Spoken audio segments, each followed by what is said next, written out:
Good evening, everyone. I hope you all can hear me. Please let me know in the chat. My name is Marius. I'm the editor of the podcast Quabeck. I really need to turn on that alert volume. I'm really sorry about that. 1 second. Can I even do that here? I don't think I can. All right. Might have to turn it off for now. All right. Thanks everyone for following. Right, I'm the editor of Bad Voltage, podcast about Linux and open source mostly, and for I think over 2 years now. And I think a few months back, did a live stream of editing it live on Twitch, and that was fun because you could take a look behind the scenes and decide on some things, and decide on some things how they should come out in the final episode. And we thought we could do that again today, and I will explain a bit through the editing process, what I'm doing, and if you have any question at any time, please feel free to drop them into the chat. I have a tablet right in front of me reading the chat, and I'm sure to make sure to answer them. Right, and I'm not usually streaming from my editing setup, so if anything is not really dialed in or something is too loud or not loud enough, please let me know and I will try and adjust it. But I did do some preparations and even prepared a green screen so that we can have a bit more nicer graphics for the editing. This should work, and if I switch to this slide, oh yeah, I should actually also zoom in. Oops. There we go. All right. So for every Bad Voltage edit, I usually start by getting a ping from John or Stuart that the episode is up on Dropbox and that I can start and download everything. And we will start by doing just that. And it looks like we only got Jono and Stuart and a guest presenter, George Castro, I believe, this time. All right. Let's get these files.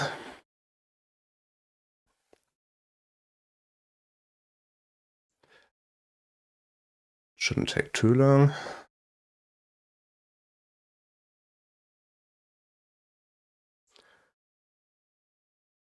Right, while that's downloading, we can go ahead and check the podcast show doc and see what they're up to this week for this episode. There we go. So a bunch of stuff in that doc, I think I explained it last time, you can just ignore because they're too lazy to have separate show docs for every episode, so they just keep reusing one and don't really clean up after their last episodes. So even though, all right, actually, George apparently talked about the Steam Deck, so this might very well be all in the episode. All right, so download's done. Let's go ahead and unzip that. Right. Stuart is also the only one who titles his episodes or his recordings correctly. Right. Oh, there's an edit that I did earlier today. Let's make a new one. There. We're going to edit this mostly in Audacity.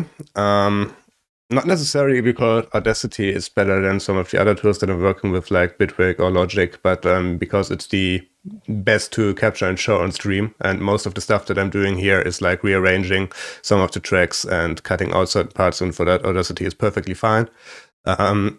We will use for the mixing and compression and stuff a tool called Levelator, which is abandoned since, 10 years, but it does some really clever things with how to process audio, and that part hasn't really changed over the last decade, so it's still fine to use this tool. And it saves me a bunch of time and won't bore you as much watching me just doing this on stream. Right, so first of all, George apparently is doing this correctly because he's only recording a mono track, but Jono and Stuart are recording in stereo, but they're actually just 2 mono channels, so we'll throw away one of those because we won't need it. Is anyone doing actually podcasting in stereo? It sounds annoying to edit and annoying to listen to. Right, so first thing we're going to do is, if I can find my macro keys for Audacity, there we go, is we will see if they left any point or moment of silence in the beginning that I can use to calibrate my noise removal settings, and I think we have some of those. I really hope you can actually hear this. Let me see if this works. You know what? Counting is so much easier when Jeremy's not here, by the way. Chat, please let me know if you could hear that. Otherwise, I think I saw it in OBS, but yeah, please let me know. Right. What moment are we using for calibrating silence? This is good. You usually want something around like 10, 15 seconds for that. And we got plenty of that. Perfect. All right. I will also make a chapter marker there so that I can remember that I've used this for the noise removal part, because I have to redo it on the processed file again. So let's start by doing that. You've heard Jono. Okay, perfect. Yeah, especially like sound capturing and video capturing under Mac with all the app confinement that's going on these days is a bit tricky, and they have a bunch of virtual cables and other tools running to pipe this into OBS. So I believe everything is working, and I've done this in the past, but it's a challenge every time. I usually stream from Windows, to be quite honest. But yeah, all right, there we got Jono. Then let's see if we got George has been silent in the beginning. Let's see how that goes. Perfect. All right. Calibrate noise track, get noise profile. Oh, damn it. I forgot to mark that. And you will see why I mark the individual moment of silence for each track in a second.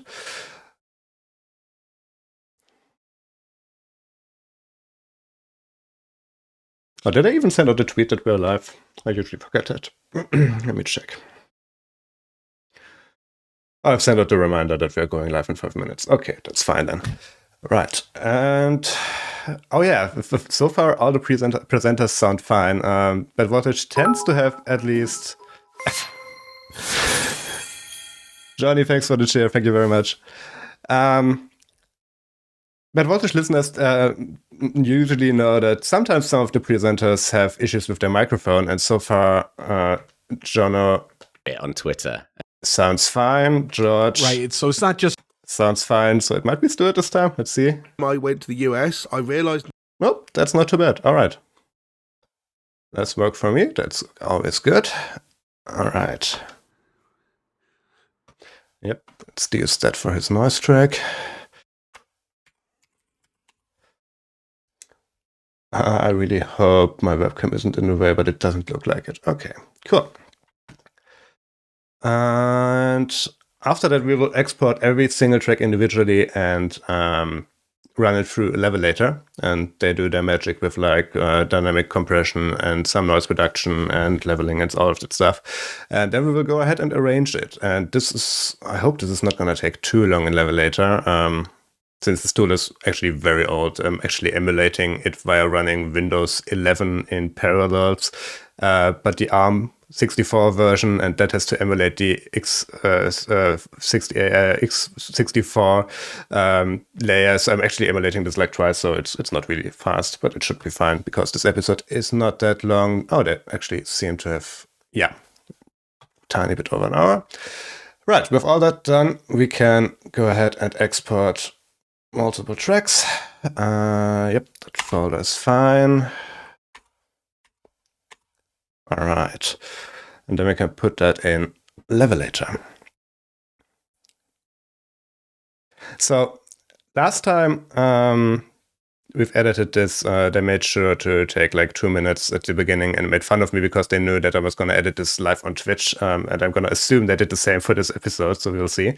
Let's first let's run this through. Why's my keyboard not working? There. Let's first run this through levelator. And in the meantime, okay, this is going fairly quickly. Then let's have a look at the show doc if there's anything. Sometimes they leave like editing instructions in here that I should know of. This is all old stuff, I believe. Yep, that has been in there for weeks. So apparently they talked about GitHub requiring 2FA for contributors. Obviously, they talked about the NVIDIA news that they're releasing some of their drivers as open source. If you're more interested in that story, actually, who was it? Linux Action News had a feature interview on that news the other day. I know that because I'm also editing that show. How's this going? Okay, not too fast. All right. So I have to keep talking. You have to bear with me until this is done. I'm sorry. What else did I talk about? What's Project Cambria? Oh, isn't that their VR headset thingy? And of course, it's done by Jono. All right, that makes sense. Josh reviewed the Stream Deck. I'm very looking forward to that. I'm still waiting on mine. Really hope it's... I mean, I've got bumped into the Q3 line, and that's not gonna arrive until like end of this year, I believe. So that's gonna take forever. Software supply chain, OpenSSF. Okay, I would be surprised if they actually got through all of these topics, because I could totally see them like being stuck for 30 minutes on that stupid VR headset because John is excited about VR, and probably Stuart and George another 20 minutes on the NVIDIA news, and probably another 20 on the Steam Deck. I don't know, but this looks like too many topics that I actually could have gotten through all of them, but we'll see. All right, what do we have here? It's still processing. All right, let's see. Are there any questions in the chat? Any ideas what we should put into the episode as an Easter egg this time? Any ideas or suggestions, please drop in the chat. And I'm going to move up the chat overlay a tiny bit because that's not placed correctly. This looks better. All right. Oh, and of course, it gets stuck at 69%. Let's see. I actually can put on some music while that's going on.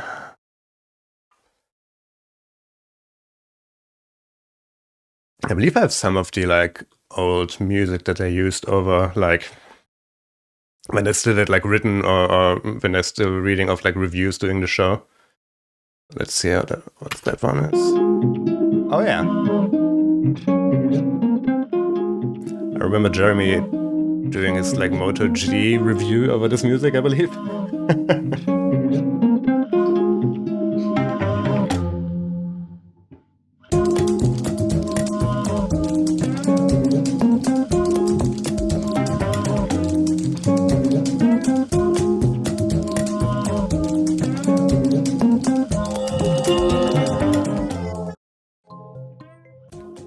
Alright, and Stuart's track is almost done, and we can get started on that one. And the others will follow shortly, I hope. I really need to look into if there's a better way to emulate the Levelator program so that it won't take as long. Although I do remember doing this on like an Intel Mac 2 or 3 years ago, and it took like forever. Okay, this track is almost done, which is great. So I can stop stalling and we can start editing. And yep, alright, we will start with Stuart's track here then. Oh, that didn't work. Didn't that work? There we go. Alright. So I can remove this one. And you remember when we recorded where I was doing the noise track? I'm gonna do this here as well, because everything that we just amplified also amplified some of the silence part in there, and we also want to remove that as well. Yeah, you can hear there's like a bunch of white noise in there that we don't really need to be in there for the final edit. So let's go ahead and remove that.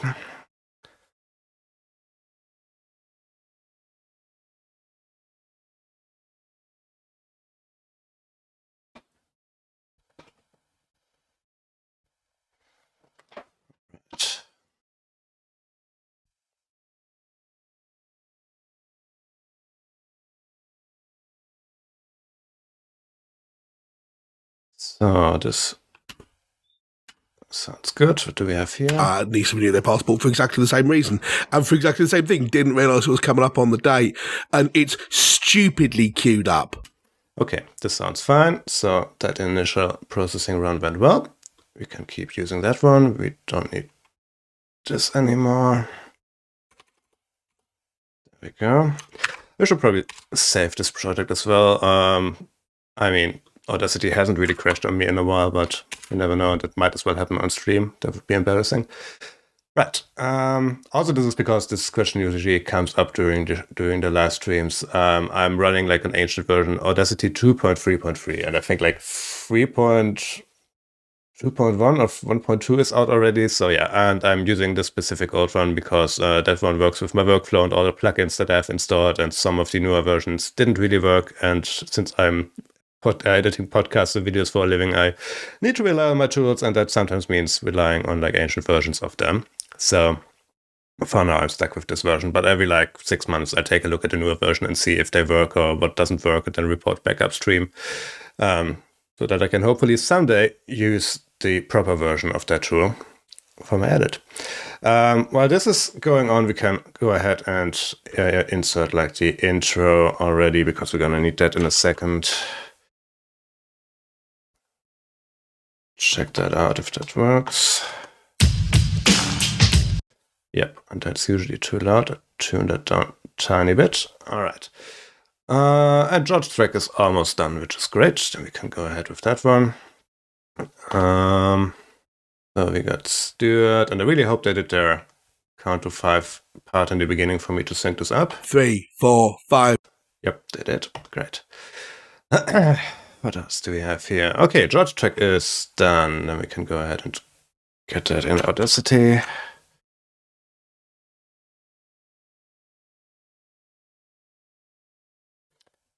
All right. Right, and use that part for the noise track.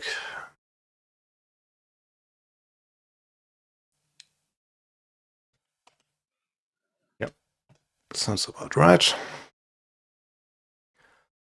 Get noise profile. I will rearrange these tracks in a bit so that they three guys are already at the top there, so that I'm not blocking it with my face cam. I will do that in a bit. And there goes Jonas' track. Okay.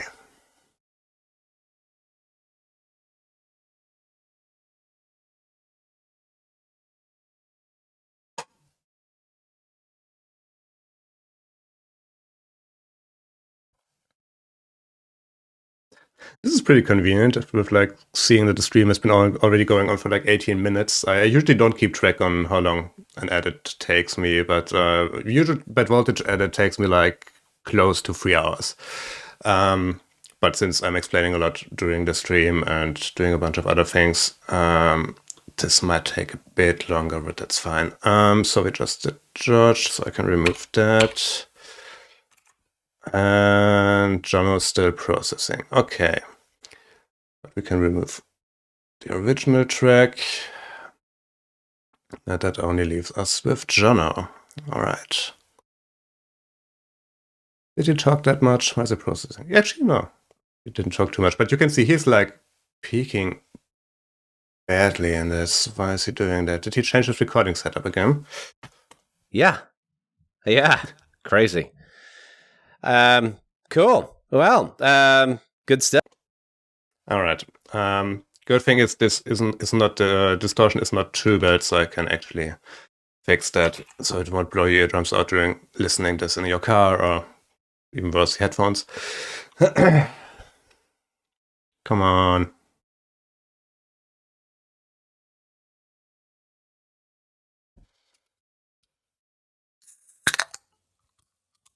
Cheers.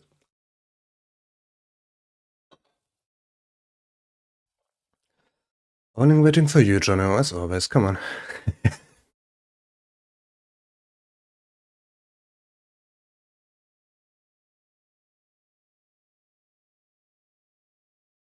Hey, there we go. Okay, come on.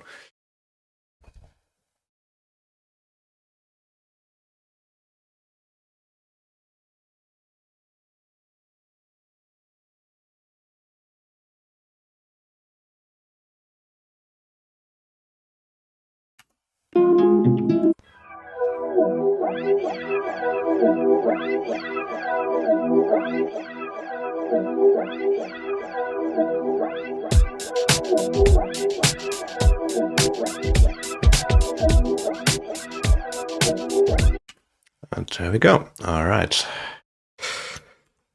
Oh, the fun part begins. We're already 20 minutes in. Okay. What part do we use? That one. All right.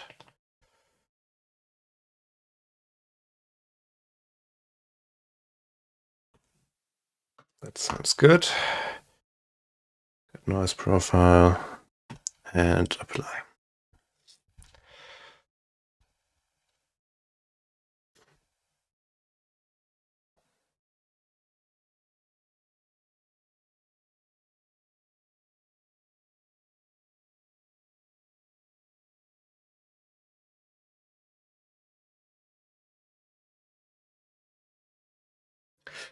All right, then let's go ahead and remove the original track. We don't need that label track anymore, and let's move all of them up top.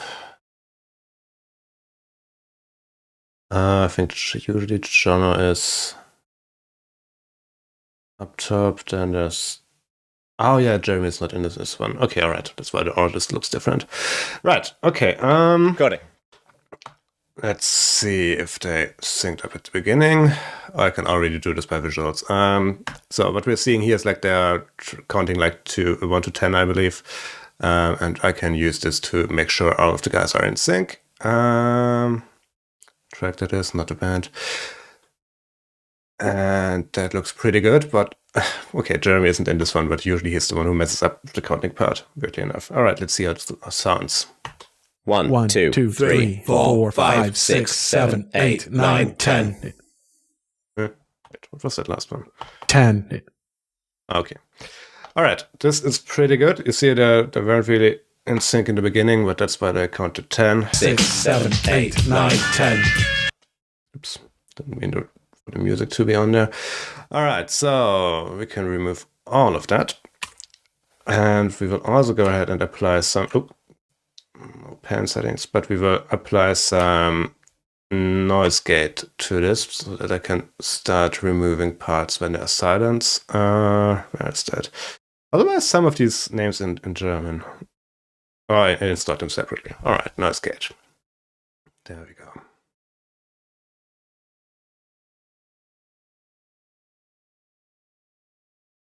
So, and after it's added, I will add some chapter titles, and then I'm gonna send it over to Stuart for him to prepare it to be released midday tomorrow, I believe.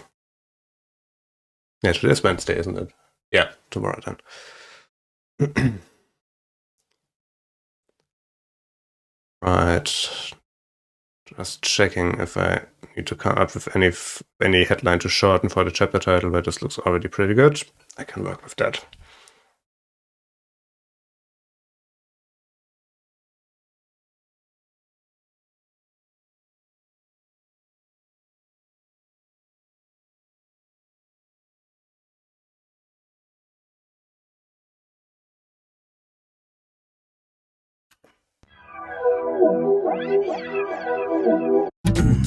What we about to do, what, yeah, we cruise like this,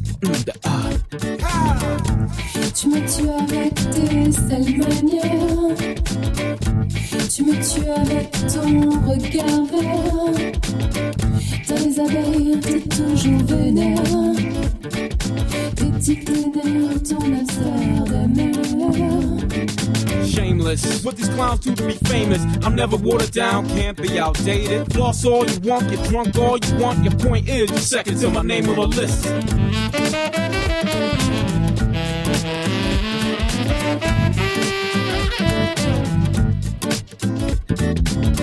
Tes règles passent comme dans le sexe. Tes feuilles planchées sur tes petites fesses. Toujours nues sous ta main. There we go. Alright, so with all of the boring parts out of the way, I can actually show you why we did that, but first I have to check. Yeah, sometimes it adds a tiny bit at the end that I have to remove. There we go. Right, so we applied all these like noise reduction, noise gate, and noise reduction again, actually twice actually. So because if you see this at the moment, this is all like hanging together, all of these parts, even though there's silence in between. And if I would say want to move this specific bit of Stuart's track, I would actually move the complete track, which I don't want, because it's really easy to lose sync with that and also very annoying to edit around of. So what we can do here, because we got everything, like all of the parts that are actually silent, pretty silent at the moment, we can go ahead and tell it to strip out or detach at silence, which allows me to only move around the parts where they are actually talking, and that it's easier for me that way to fix, like when they talk over each other, or if I need to move stuff around for it to make more sense in the final episode, which we will see in a second. And this actually shouldn't take that long. So it usually takes like, oh, there we go. Okay, as you can see, it removed a bunch of stuff. There are still some parts here where they were like, I don't know, heavily breathing into their microphones, which I have to remove manually, but this is already pretty good and saves me a lot of time. Because as you can see, now I can like go ahead and, what's a good example? Here. And move around only this part and not affecting any of the other parts that are connected to it. Or no longer connected to it, I guess.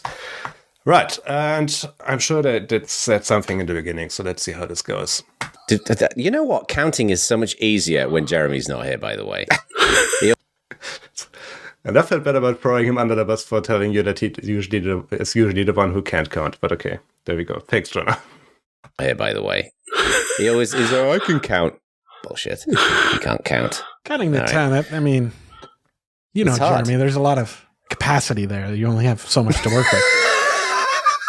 Jeremy Capacity Garcia. Yeah.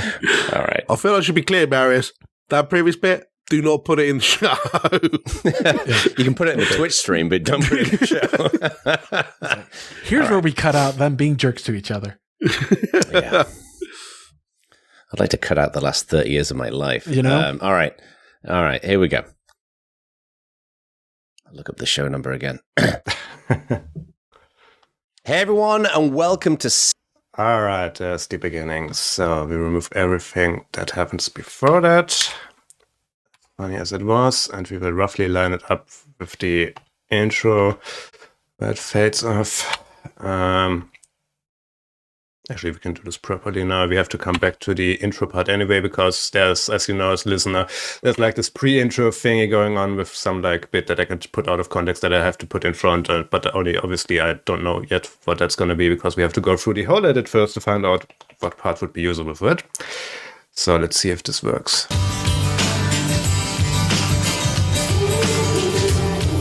Hey, everyone, and... That's actually pretty good already.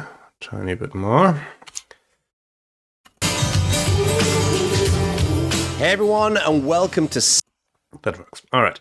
So, and we will also do chapter title here in the beginning. That's going to help me line up the pre-intro later on. And let's see what we have here. Hey, everyone, and welcome to Season 3, Episode 46 of Bad Voltage. I hope you're all doing very, very well. I'm here with, of course, my compadre, Mr. Stuart Ian Langridge. How you doing, Mr. Aquarius? Yo, not too bad. You know how it is.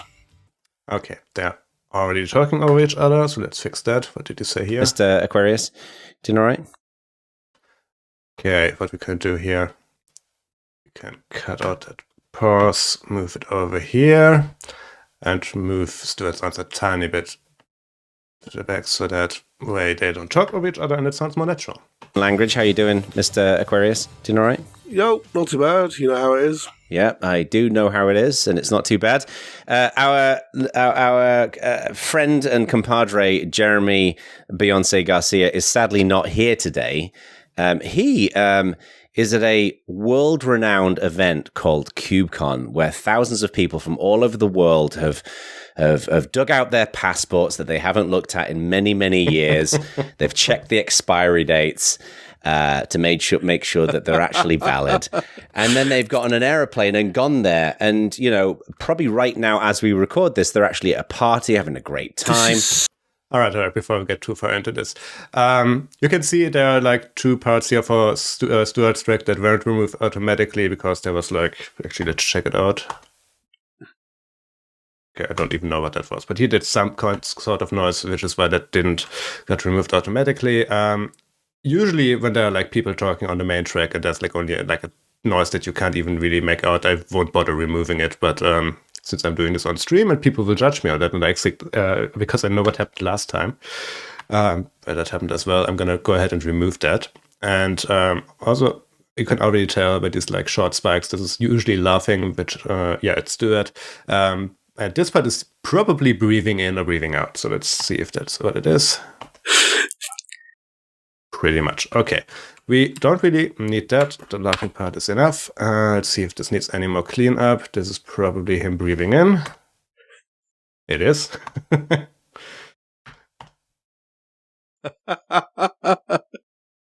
Yeah, that's fine. All right. Expiry dates.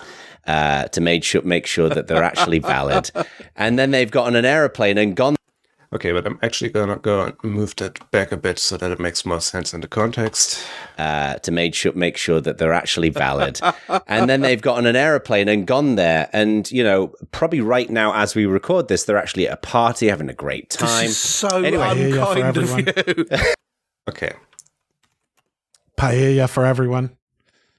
Let's see if Jono goes back to that. Unfortunately, one person wasn't Okay, so we can remove George's remark here.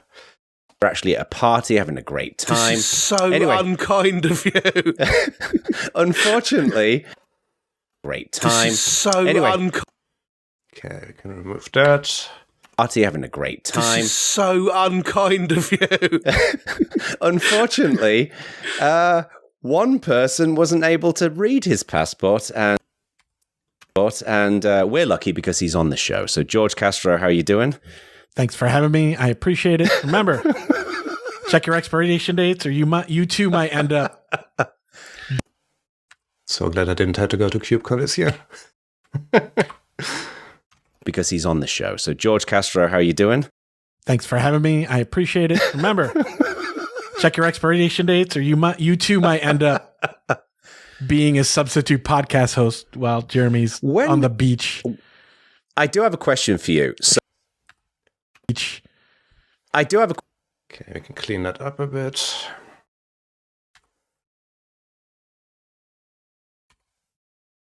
While Jeremy's on the beach.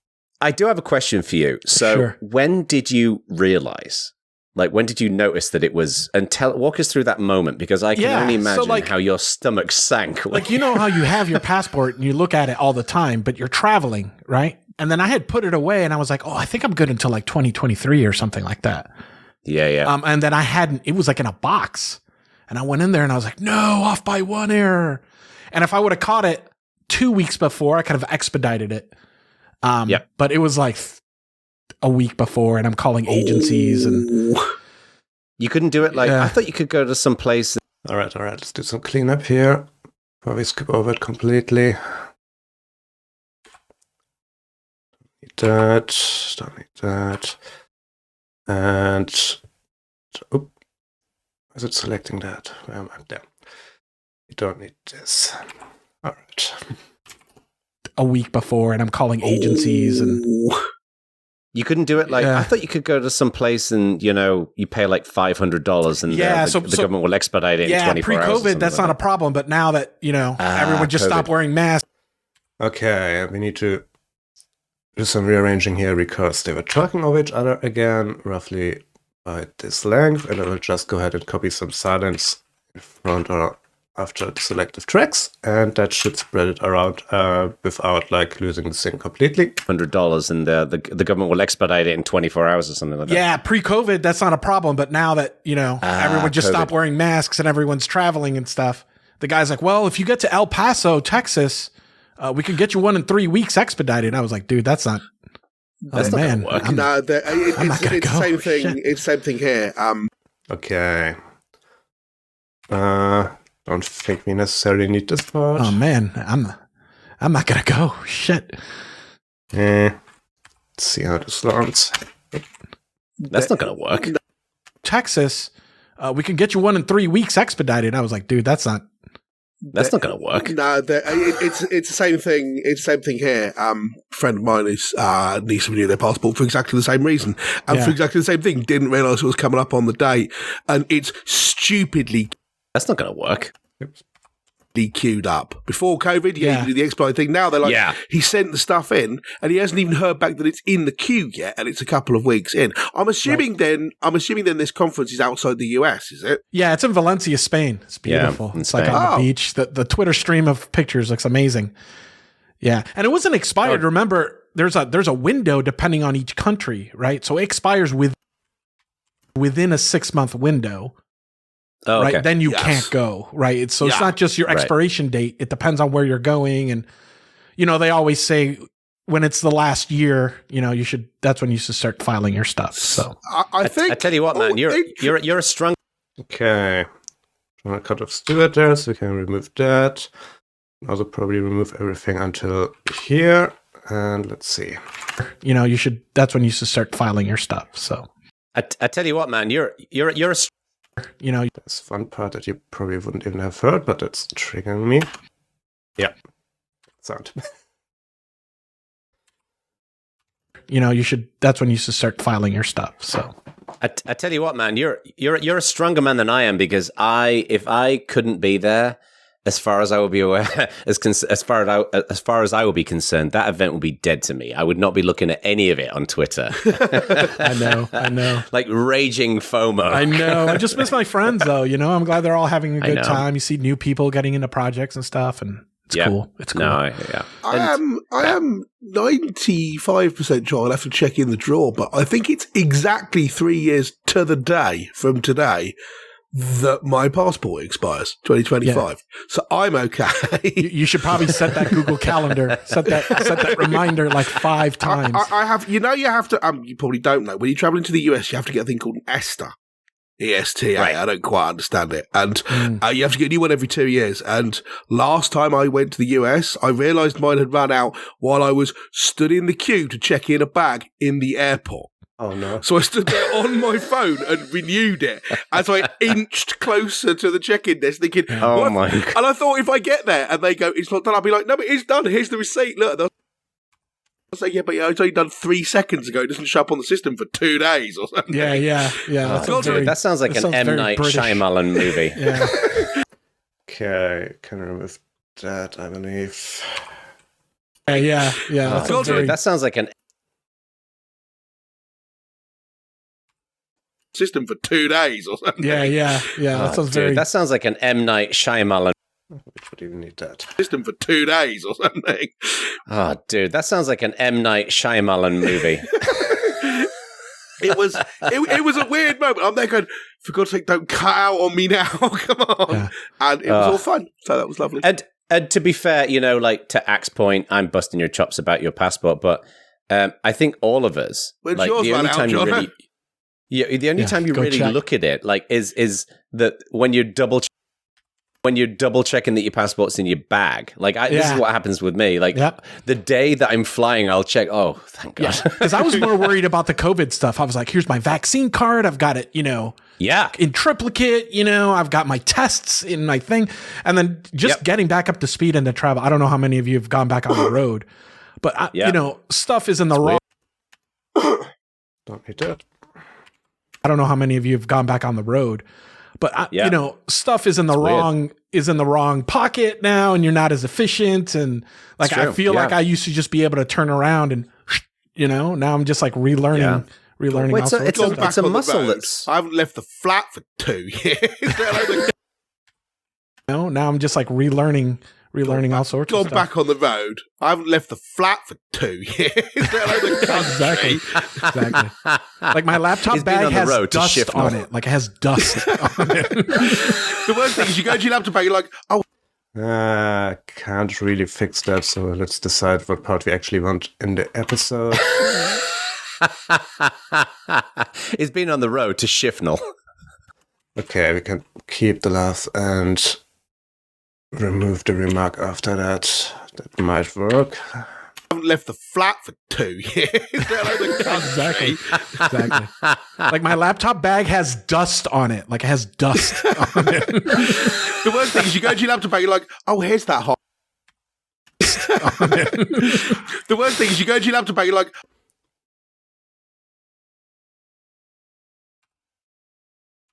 the worst thing is you go to your laptop bag, you're like, oh, here's that half packet of mints that I left in here. Right, okay. Yeah. It is weird though, because traveling is a muscle that's atrophied in the last 3 years, and we've forgotten. All right, this works.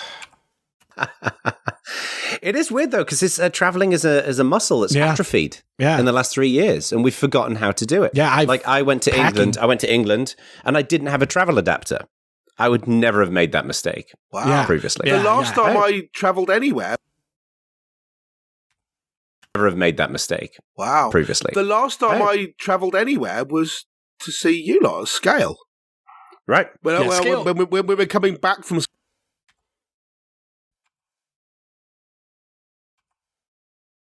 to see you lot at Scale. Right. Well, when Okay, let's move that. to see you lot at scale. Right. Well, when we were coming back from Scale, I was slightly worried that they were going to close things off. They were over that weekend. They were talking about maybe we're going to start a lockdown in the UK, and I'm like, what if I have to live in Los Angeles now? I don't want to. I've got a family. That was the that was actually when we were doing Bad Voltage live at Scale. Yeah, and that was the that was actually when we were doing. Let's see if this works.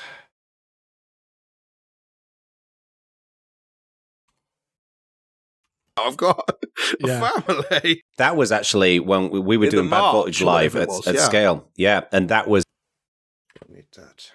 What? I've got a family. That was actually when we were doing Bad Voltage live at Scale. Yeah, and that was pretty much the week, the day he landed in the US, because we hung out the week building up to Scale, was pretty much when it kicked off in California. I mean, obviously COVID hit in different parts of the US. And we were genuinely considering not going because I was already sick from a previous cold. Yes, right. You cancelled. Yeah, I was so sad, but I had to. Yeah, because I'm diabetic. So that's right. I was like, and no one knew anything back then about this. Exactly. This disease, right? Yeah. So remember, we're all washing our groceries. Wiping them down. Scale's going to be really important for me now. I'm looking for.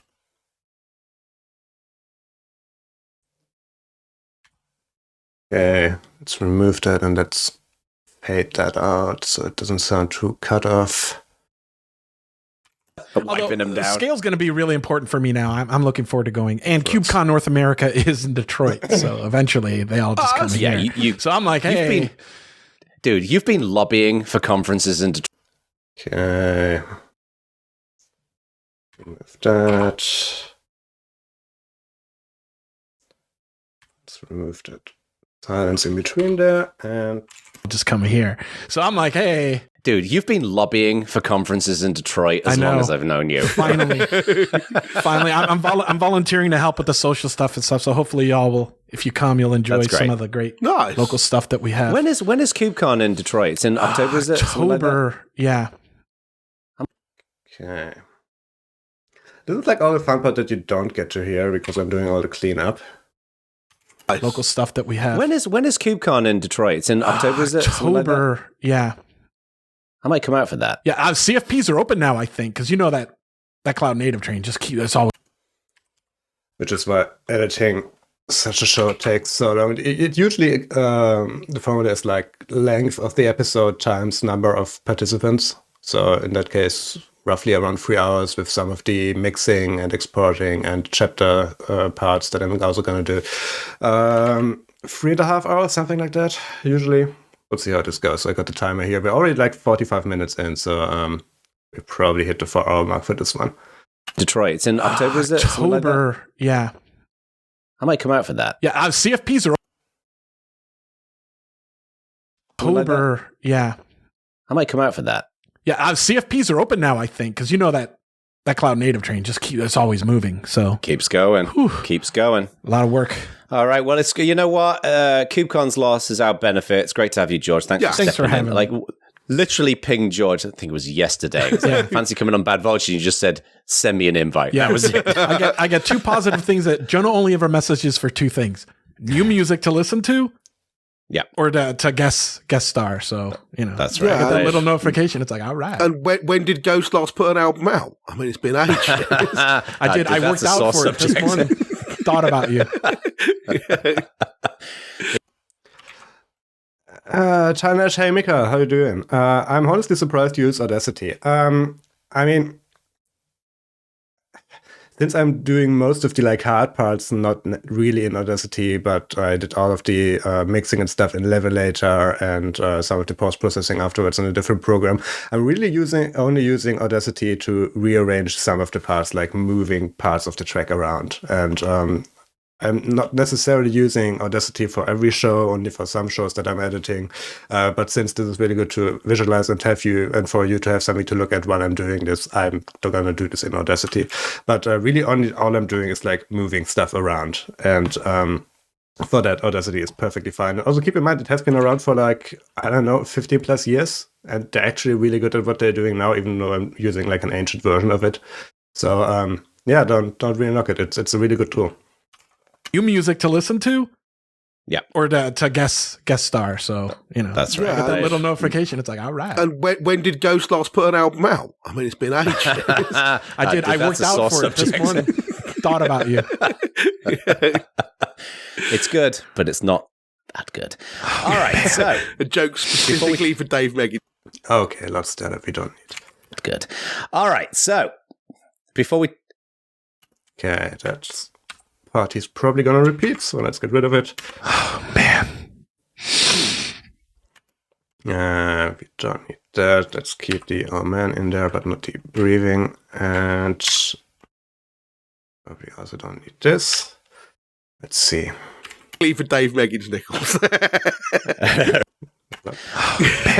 A joke specifically for Dave Megan's nickels. Oh. Right.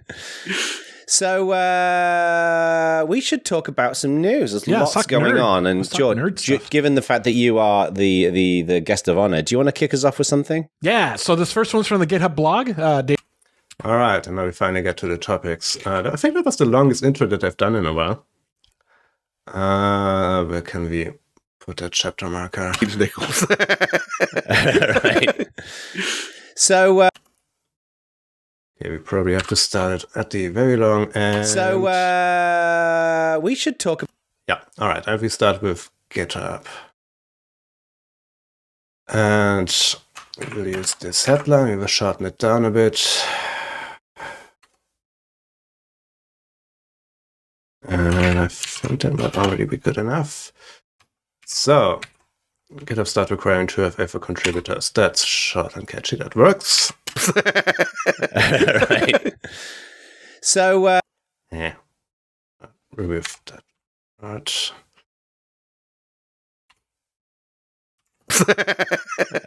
Right. So we should talk about some news. There's lots going on, and George, given the fact that you are the guest of honor, do you want to kick us off with something? Yeah. So this first one's from the GitHub blog, dated May 4th. GitHub will start requiring two-factor auth for contributors, which I think is amazing. There's certain open source projects, I think Kubernetes, in order to contribute, you have to have two-factor auth on, and I have noticed. I hate it when people make that sound. And it's so annoying to listen to in a podcast. Yeah, no. Goodbye. I have noticed... Okay, let's shorten this down a bit. You will notice throughout the edit and throughout the episode, I will bother less and less with removing these tiny things, but they're especially important in the beginning. Contribute, you have to have two-factor auth on. And... Yeah. Do you feel the dead air with room noise from one of the tracks? Asks Summon Jet. Not really. I sometimes have to do like a noise track with room noise or some static noise. If there's someone's getting interviewed and that person may be talking into a webcam microphone and there's lots of room noise in there, and then it would sound too weird for the other hosts in that episode to not have that same lack of atmosphere on that track. There I would do it. But since they managed to not fuck up their recording this time and all of them using mostly decent mics, we will get away with just the audio track, the recorded track. And there's certain open source projects, I think Kubernetes, in order to contribute, you have to have two-factor auth on. And I have noticed, when I check other open source projects or people talk about it, it's not as popular as you think it is. So I'm glad they're... He's making that sound again. I think it is. So I'm glad they're just... Okay, let's clean this up a tiny bit more. About it. It's not as popular as you think it is. So I'm glad they're just enforcing it. I think it's a good idea. Well, you see, so the reason I put this in general, two-factor auth is a good thing. No worries. And it is, as you say, it's on for certain big projects, really, like NPM things. You have to have it on. Yeah.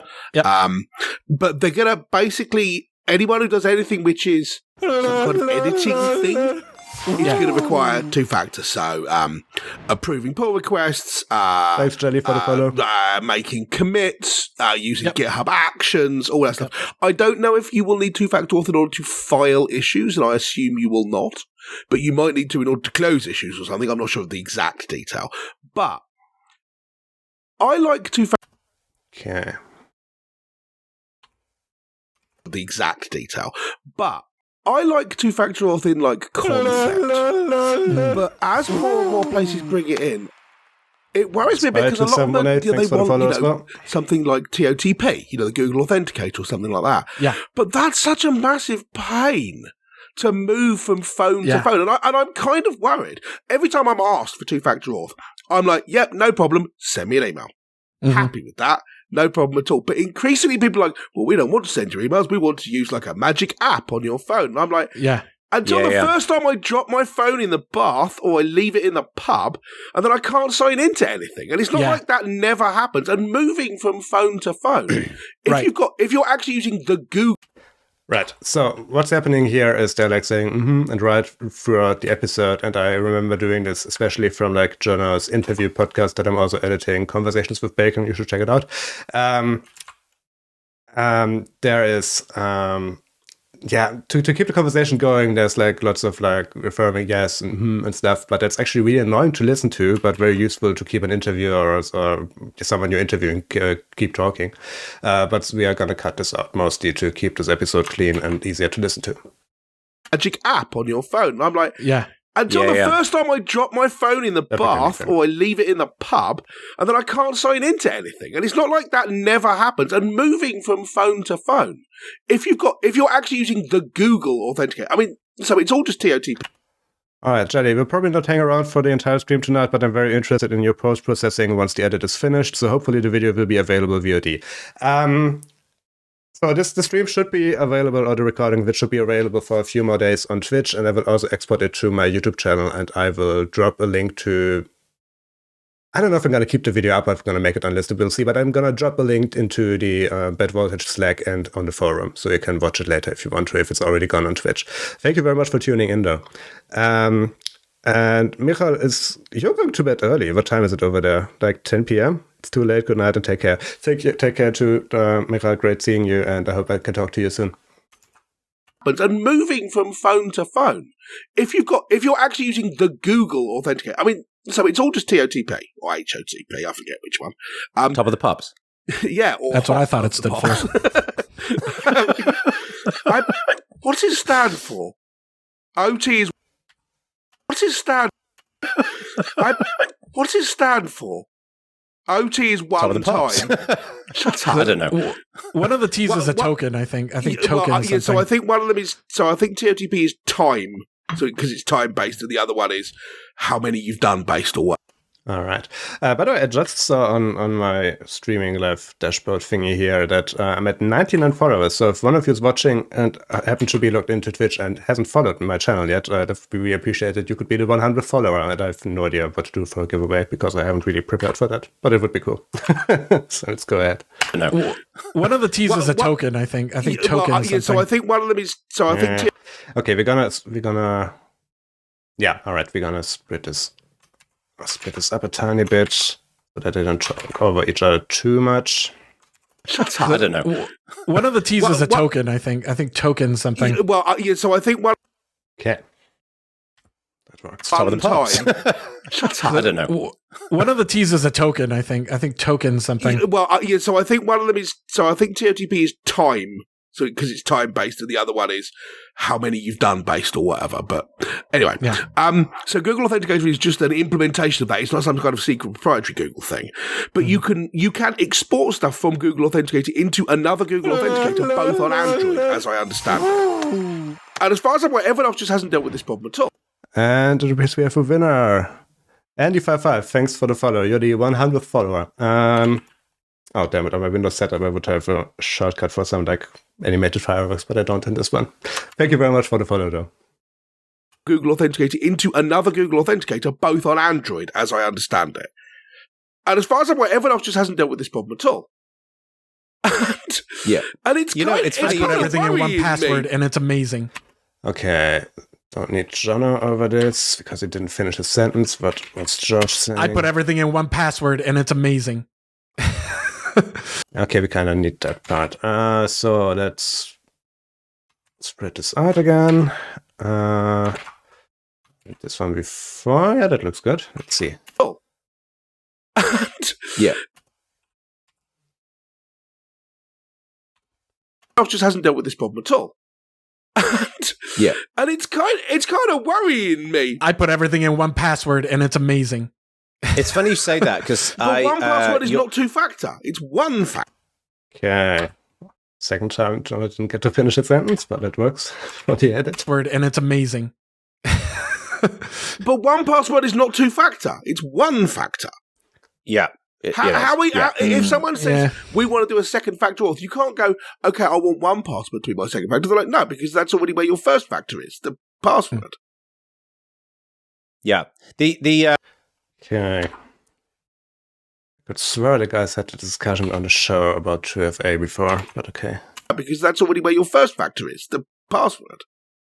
Yeah. It's funny you say that, Ak, because I have the same issues with two-factor authentication, and GitHub is actually a good example of this. Originally when I set up 2FA on GitHub, it was like with a YubiKey or something like that, which I will never use again because I never have the damn YubiKey with me. Right. Yeah. Okay, what did Stuart say here? Do we need that? Where's that, dude? Yeah. We kind of made that same point, so we don't need that. Something like that, which I will never use again because I never have the damn YubiKey with me. Right. Yeah. I never have it with me. My phone is literally always by my side. I don't go anywhere without it. I have no problem. It's when I get a new phone. But to your point, like you change. Ah, damn it. I mean, you could think these guys have been podcasting for I think combined over 30 years now. And they still don't give me clean points to edit stuff like this out. But okay, let's see what we can do. Without it. I have no problem. No problem. Okay, that part's definitely not usable. Anywhere without it. I have no problem. Yeah. It's when I get a new phone.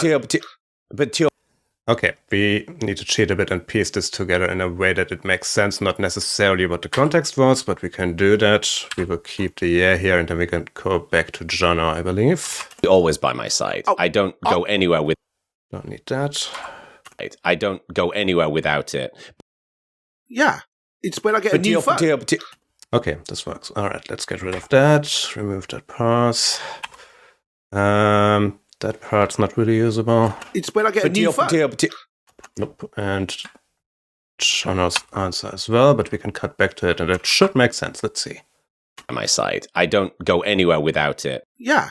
But to your point, like you change phones, and then you got to reset everything up again. Yeah. And the up again. Yeah. And okay, there's actually two hilarious to cut out, but I'm going to space it out a tiny bit so that you can tell it's actually Stuart and George agreeing almost simultaneously.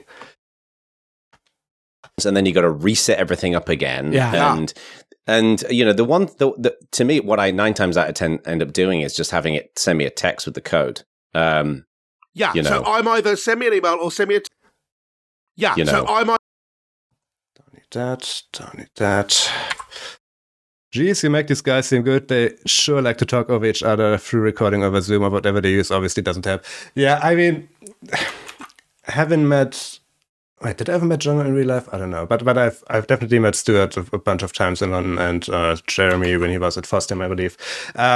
They tend to talk over each other in real life as well. So they just didn't learn over like 10 years of podcasting.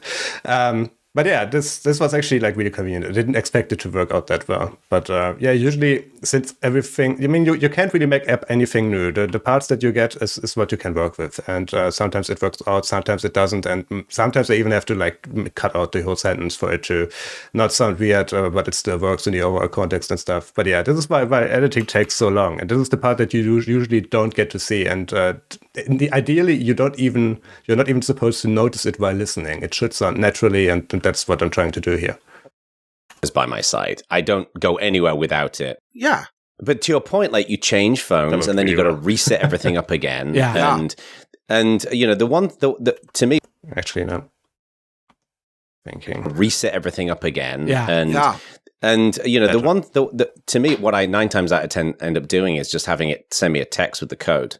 Yeah, so I'm either send me an email or send me a text. People are like, and also I believe they used to record over Skype, and then they switched to Zoom, and at least they're all recording locally on their machine, and most of their clocks don't fail, and it syncs and stuff. So I think I had like, in the 2 years that I've edited by Voltage, I had like 2 times when they actually stopped being in sync, and that was really annoying to edit because it keeps changing at like every 2 minutes. You have to rearrange everything. But yeah, for this one it works, and I believe they also keep their Zoom recording as a backup in case their local recording fails, which has happened before. But it also happened before that their backup recording was recording their webcam and not their microphone, so it didn't really help at all. But yeah, you're a listener to the show, so you're probably familiar with that specific episode. Phones, and then you got to reset everything up again. Yeah. And to me, what I 9 times out of 10 end up doing is just having it send me a text with the code.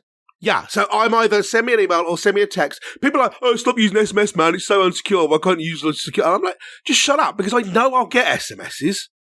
I don't know about any of your other stupid technology. I don't have to migrate it from phone to phone.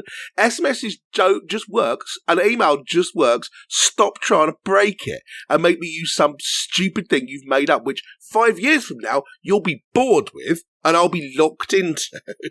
Yeah, when 3-factor authentication comes along. I think it's interesting because, like, Okay. I'm pretty sure George is going to try and restart that sentence, but we don't need that part here. Let's see. Locked into. Yeah, when 3-factor authentication comes along.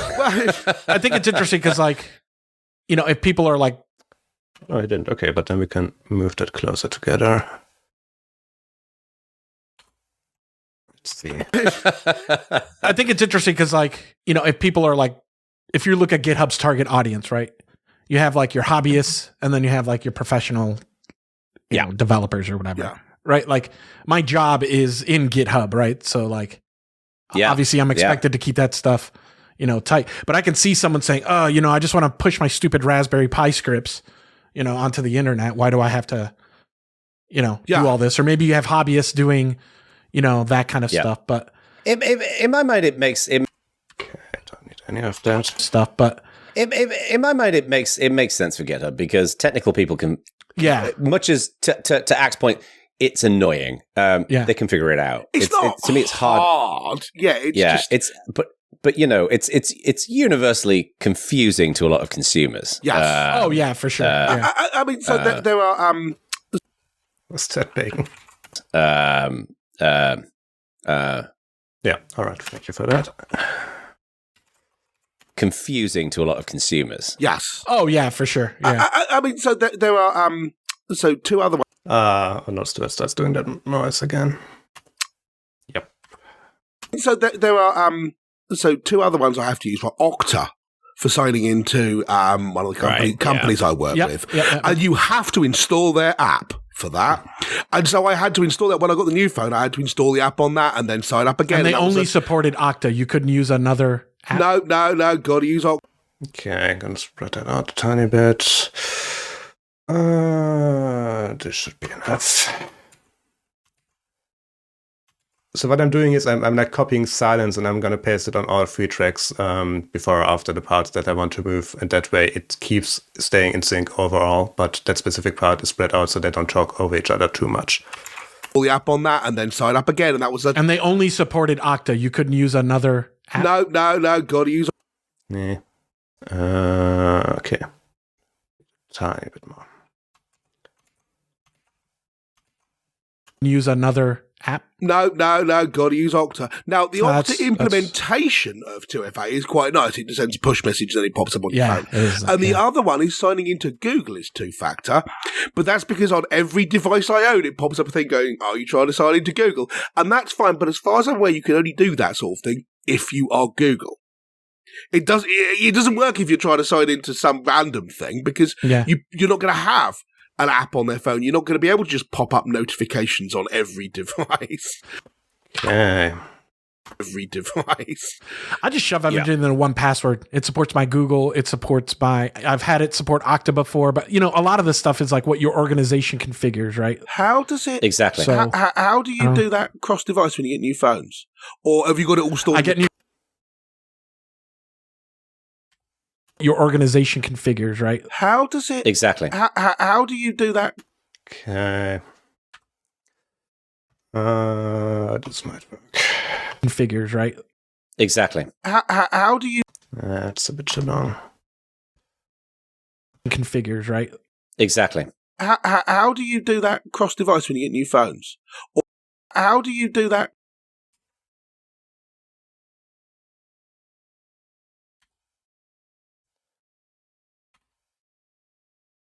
Exactly. How do you do that cross device when you get new phones? Or have you got it all stored? I get new phones. I install one password on it. I do my and then thing. boom, you're good. Okay. That's roughly the overlap. Yep, that looks better. That's when you get new phones. Or have you got it all stored in the cloud? I get new phones. I install one password on it.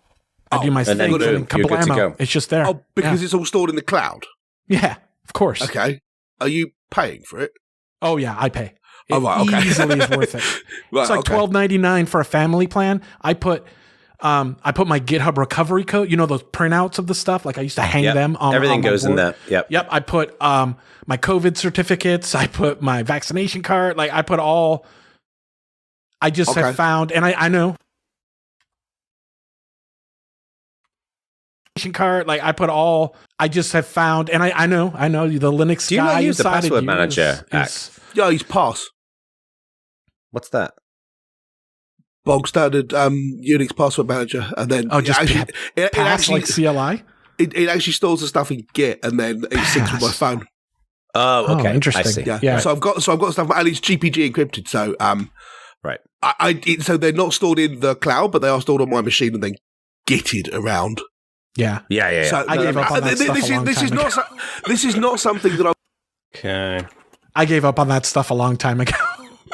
Okay, but I believe still is not getting back to that statement. This is not something that I would remotely recommend to someone who was Nope, then we can just leave it out. gitted around. Yeah. Yeah. So No, that makes sense. This is not something that I would remotely recommend to someone who wasn't me, but I'm perfectly happy with it. No, that makes sense. This is not. This is. Okay. Everything until here. Oops. So with Don't need that either. And with that should sound better. around. Yeah. Yeah. No, that makes sense. Yeah. This is not something that I would remotely recommend to someone who wasn't me, but I'm perfectly happy with it. Yeah. Well, you are the man who edits videos with freaking command line tools. So, yeah, there's a lot of very specific Stuart language solutions in the world. Yes, Okay, as funny as that is, we don't need it. A lot of very specific Stuart language solutions in the world. yes, I in general do not recommend other.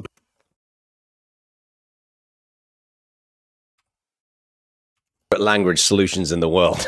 Yes, I in general do not recommend other people use computers the way that I use computers. Yeah. Because other than people that work on distros, I don't know anybody that maintains a GPG key. This is actually it's suitable for the pre-intro. Let me see if I can cut that out. Command line tools. So, yeah, there's a lot of very specific Stuart language solutions in the world. Yes, I in general do not recommend other people use computers the way that I use computers. Yeah. Because other than people that work on distros, I don't know. Okay, let's copy that and put it in a new window for later. And here we will just keep like the possible pre-intros parts, and we will come back later to that. I use computers. Yeah. Because other than people that work on distros, I don't know anybody that maintains a GPG key anymore. Other than like distro uploaders and stuff. I have one for this, and that's what I use it for. Yeah, that makes sense. Yeah. And I don't have to worry about someone buying the company. Yeah, that makes sense. Yeah. And I don't have to worry about someone buying the company and then deciding to shut them down a year from now. So Sure. Man, remember key parties? Yeah, Jeez. we've gone to them together. Yeah. Crazy. Cool. Well, good stuff. So should we, I actually have another security related one, but before we do that, we just wanted to share with everybody that Marius Quabeck from Nerd Zoom Media, who does a great job editing this show. Okay. As interested as I am, what comes next? I have to cut this out, otherwise it will drive me crazy if I forget. So predictions in the chat. I think he's going to make fun of me. Oh, no, he's actually probably just pointing people to the VOD version of this that you're watching at the moment. But okay, let's see. Yeah, I actually have another security related one. But before we do that, we just wanted to share with everybody that Marius Quabeck from Nerd Zoom Media, who does a great job editing this show, he is the reason why this show sounds good. And he deals with the fact that our audio has been broken in one form or another in every single episode this year. So thank you, Marius, for polishing that particular turd. And it's been all three of us have screwed up here. But he's going to be editing this.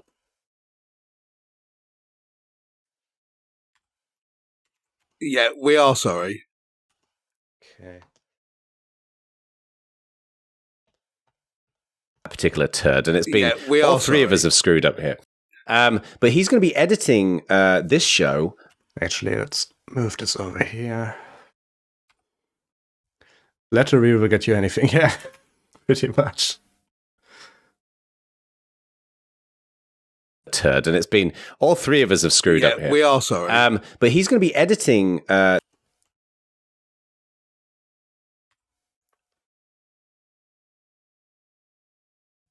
And it's been all three of us have screwed up here. Yeah, we are sorry. But he's going to be editing this show live on Twitch. Now, hang on, genius. You're mentioning in the show that he's editing it live on Twitch. Yeah, that way you can listen to the final product. I was afraid that would happen. And I thought about messaging him before to not do that, and I didn't. Shut up. In the show that he's editing it live on Twitch. Yeah, that way you can listen to the final product and you're the totally right. I didn't even think about that. Yeah. By definition, anyone who's hearing you saying this has missed the Twitch broadcast. However, all right, hang on. No. I can turn this around. All right, so be a singularity here any minute. All right, Twitch people. I hope you're enjoying the stream. Marius, he seems like a nice guy, but he's a bit weird looking. His eyes are too close together. But other than that, he's a nice guy. I was right. I have no idea how close his eyes are together. But Stuart is a bit of a dick. How many of you on this Twitch stream would agree that Stuart's a bit of a dick? Just add it on live. Just add a little wiener. It needs to be kept. Yeah, I'm going to do it. I'm hoping that the answer is not that many of you, because I really respect the fact that Marius is doing this on Twitch, whereas Jono was sneering about Twitch and he thinks you all sell drugs to kids. So I was not. I wasn't expecting this to go any worse than it started, but okay, we'll see. Yeah, but I'm gonna leave it in. It's too good. But it's too long for the pre-intro, actually. I was thinking about putting it at the before the intro. But we'll see what keeps happening here. Twitch, whereas Jono was sneering about Twitch and he thinks you all sell drugs to kids. So I was not sneering. I did not say that you sell drugs to kids. Yeah. Do you not watch? No. Do you not watch Twitch? Do you have a aversion to watching on Twitch? I'm very annoyed with. Do you not watch? No. Do you not watch Twitch? Do you have a aversion to watching on Twitch? I'm very annoyed with Twitch right now. Very annoyed because I did a good deed and they punished me for it. Right? There's a drummer called 66 Samus or Samus66 who is hilarious. He's a YouTuber. Uh-huh. Thanks for tuning in, Spy. Talk to you later. Thanks for tuning in. A drummer called 66 Samus or Samus66 who is hilarious. He's a YouTuber. Uh-huh. And he does these like drumming streams. And I joined one of his streams and I was having a great time. I was actually sick with COVID, laid in bed. And you can do this thing. I don't really use Twitch very much, but you can do this thing where you can buy people like a subscription to his channel or something like that. Yeah. Gift a sub. And you can gift a sub. Yeah. And I've heard of that. Yeah, I don't know much about Twitch either. I've heard of that. There are things called bits, but I don't know if they're the same or different. So anyway, I didn't have a Twitch account. Someone had taken John O'Bacon, which almost never happens, right? And Okay, the thing is, since this is going on for so long, I might actually have to set a chapter marker for that. So let's see where this started. So a mess. Marius for polishing that particular. Have to worry about someone buying the company and then deciding to shut them down a year Okay, from yeah. now. So. Sure. Man, remember key parties? Yeah, we've gone to them together. Yeah, crazy. Cool. Well, good stuff. So should we? Okay, what should I call this chapter? What Good. Oh, I'm not typing. Why am I not typing? Uh-oh. Audacity is bugging out on me again. Please, no. Come on. There we go. What is time? Question mark. All right. Good stuff. So should we? I actually have another security-related one. Go for it. Already here any minute. All right, Twitch people. I hope you're enjoying the stream. Many of you, because I really respect the fact that Marius. I'm very annoyed with Twitch right now. Very annoyed. You can buy people like a subscription to his channel or something like that. Yeah. Gift a sub. And you can gift a sub. Yeah. And I've heard of that. Yeah, I don't know much about Twitch either. I've heard of that. There are things called bits, but I don't know if they're the same or different. So, bits and following or subscribing to the channel is not the same thing, but I encourage you to do both. Please give me your money, all of it. You can gift a sub. Yeah. And I've heard of that. Yeah, I don't know much about Twitch either. I've heard of that. There are things called bits, but I don't know if they're the same or different. So anyway, I didn't have a Twitch. I didn't have a Twitch account. Someone had taken John O'Bacon, which almost never happens, right? And it might have been me 10 years ago. So I registered a different Twitch account. Was it? And then what was it called? Was it VM Linners in square brackets?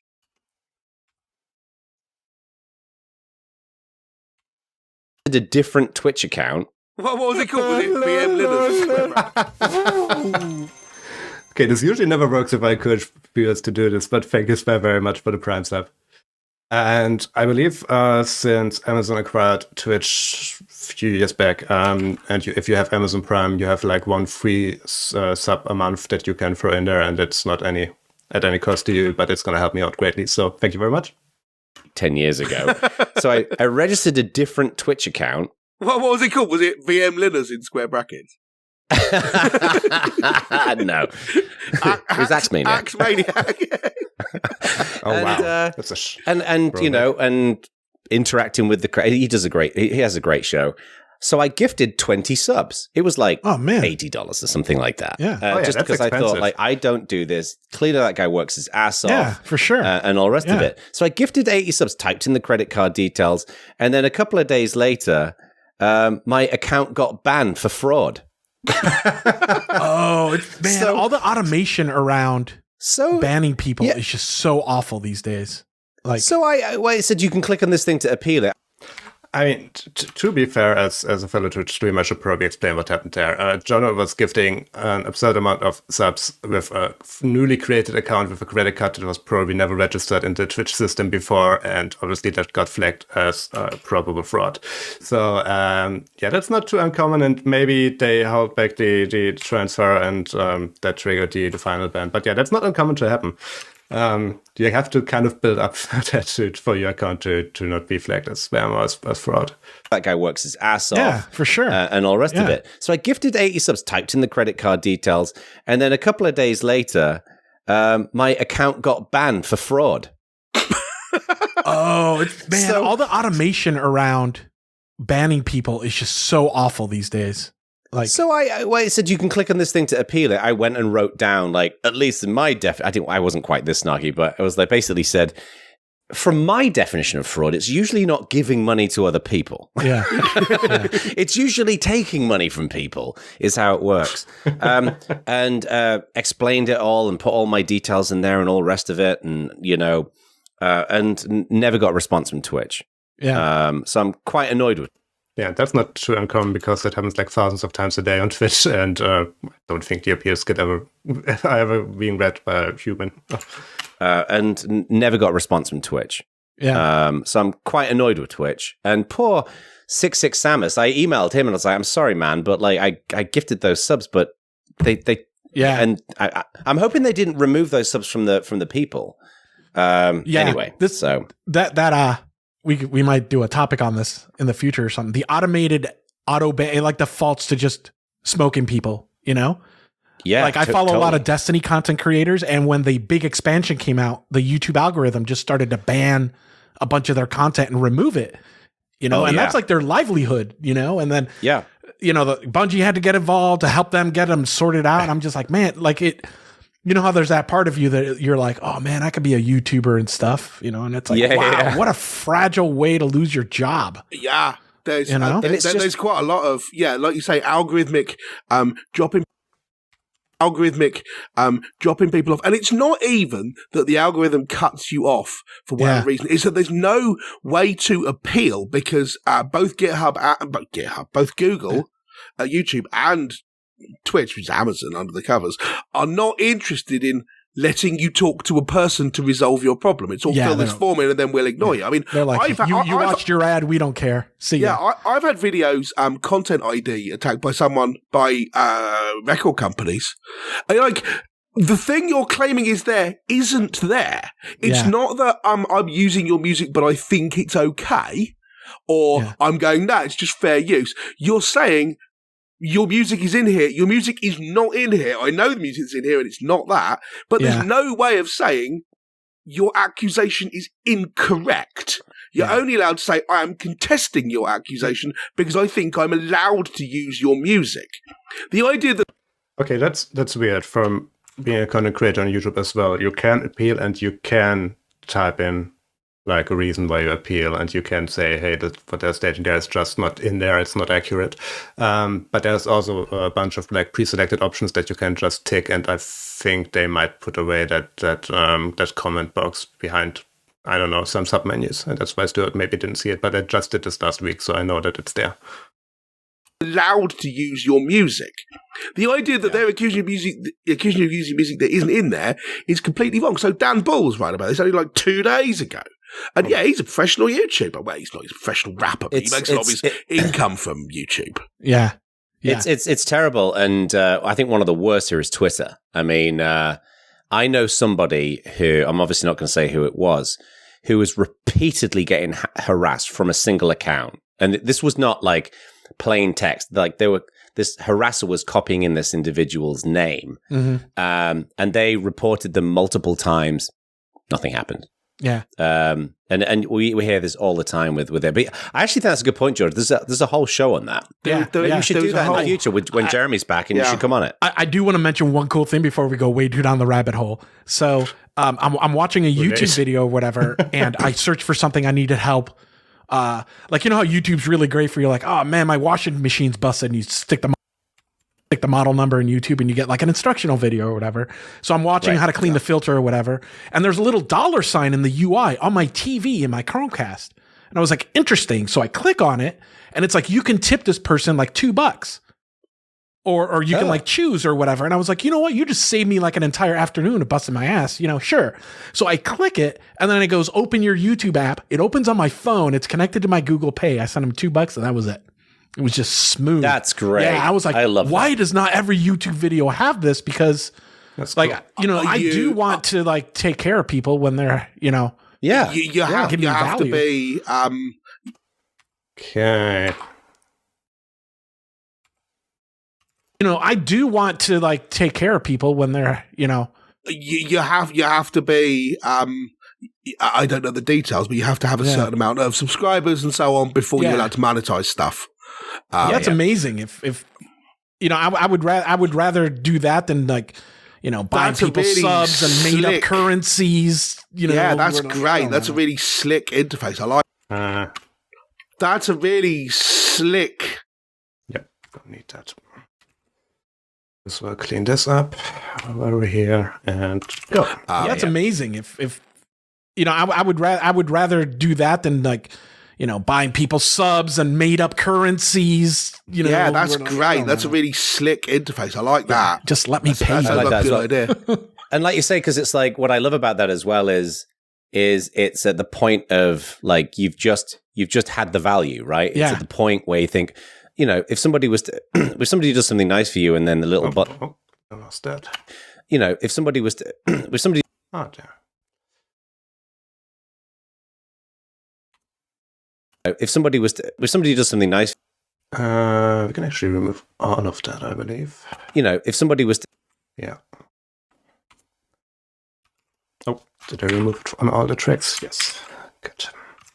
had the value, right? Yeah. It's at the point where you think, if somebody does something nice for you and then the little button pops up and it says, Yeah. would you like to tip them? Yeah. Of course. That was You great. know. Here's Survivor. Yeah.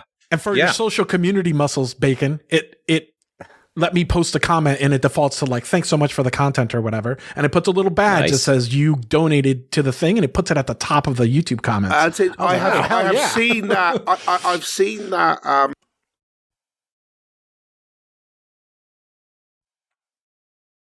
damn it. Lost it. There. Comments. That's it. I hell have yeah. seen that. I've seen that. I've seen the button on videos, but I've never used it. So I've seen on live streams on YouTube. You can do chats and super chats. Yeah. And a super chat is where you pay for it, and then it highlights the thing you said in the chat in big writing, and it sticks it up at the top so the people doing the stream can see that and review it and say thank you or whatever.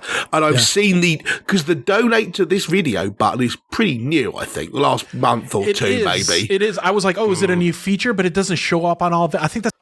Yeah, it doesn't show up on all devices and not in all regions, but it's been around for like a few years. They've rebranded and reinvented that feature, I don't know, a few times over the last 3 to 4 years. It's not new. Pretty new, I think. The last month or two, maybe. It is. I was like, oh, is it a new feature? But it doesn't show up on all the. I think that's the only time I've seen it. So now I'm like trying to pay attention. I've seen it on the web version, but only relative. It might be 6 months or something, but I don't think it's been around a super long time. Yeah. Cool. Good stuff. Well, do you want to hear some more good news? Let's do it. Did you hear about this White House? Hey, we're finally getting back to the topics. That only took like 15 minutes. Wow. Yeah. Cool. Good stuff. Well, do you want to hear some more good news? Okay, let's put that here. Actually, didn't catch what they were talking about next. White House. White House. All right, that topic. Where is it? The Software Supply Chain Security Mobilization Plan at White House. Okay, this is way too long to fit into any chapter, and I'm not sure how to shorten this, so we're just gonna copy this. And I will usually, at the end of the edit, send a screenshot to Stuart asking him if these chapter titles sound good, and sometimes he has suggestions, and sometimes he doesn't. And that's how we go with that. But we need to rename the previous chapter from What is Time to What is Twitch, I believe. Make that more fitting, because that was like an impromptu topic. What is Twitch? There we go. All right. How far along are we here? We are at minute 25. Almost halfway through. In 1.5 hours. This is actually not too bad. It's pretty good, actually. Okay. Let's see how this goes. Well, do you want to hear some more good news? Let's do it. Did you hear about this White House open source security thing that's going on? The Linux Foundation and the Open SSF Foundation met with at the White House. This has been going on recently, and they met. I think it was on Thursday last week, something like that. And they met with a ton of something like that. And they met with a ton of people from Amazon, Google. And they met, I think it was on Thursday last week, something like that. They met with a ton of people from Amazon, Google, Microsoft, all of these companies to basically discuss security in open source specifically. Obviously, open source is driving so much infrastructure in the world. And these companies have basically pledged $30 million to boost open source security. I think it's really great that this is happening. Amazon, Ericsson, Google, Intel, Microsoft, VMware, many others. And apparently they're funding. I was reading this article on TechCrunch. Apparently they're funding. I was reading. Ah, damn it.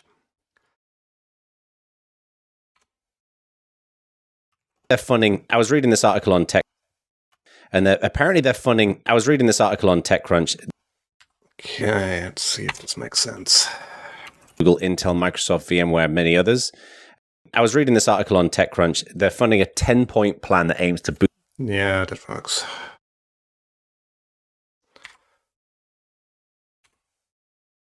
Microsoft, VMware, many others. I was reading this article on TechCrunch. They're funding a 10-point plan that aims to boost the security of open source software. The plan's designed by the Linux Foundation and the OpenSSF. It's a first of its kind initiative to secure the production of open source code, improve vulnerability. He's reading this off his page, isn't he? To secure the production of open source. To secure the production of open. Okay, let's see.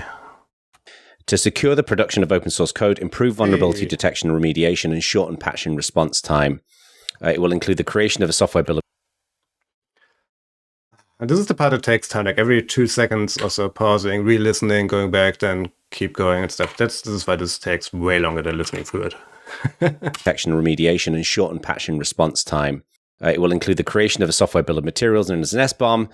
And then also this apparently it's called the Software Supply Chain Security Mobilization Plan, that will call for everyone working in the open source community, for education for people working in open source, elimination of non-memory safe programming languages like C++ and COBOL, and for annual third-party reviews for 200 of the most critical open source software components. So this was, I think, largely in response to Log4J.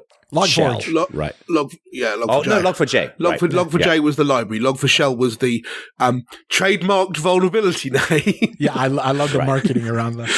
Yeah. So, so pretty cool. I mean, people. Okay. Around that.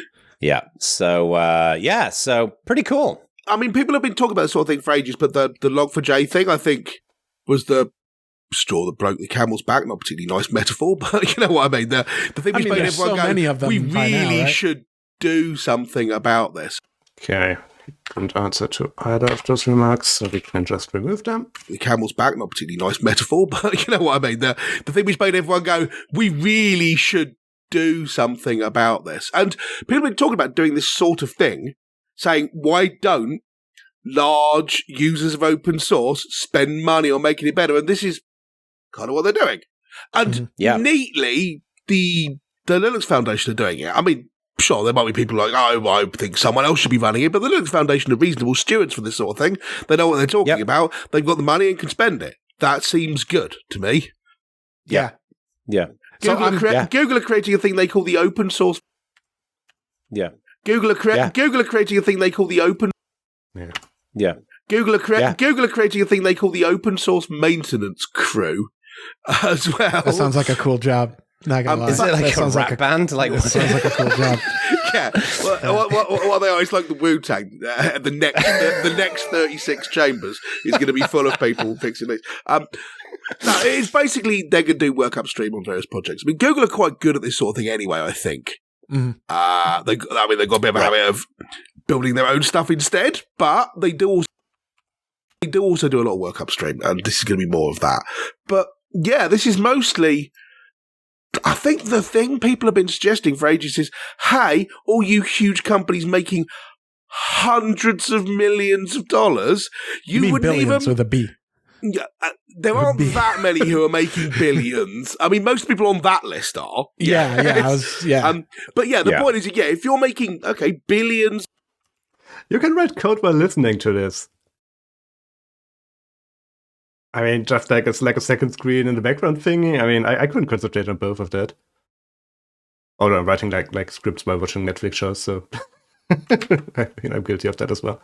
Of millions of dollars, you wouldn't billions even with a B.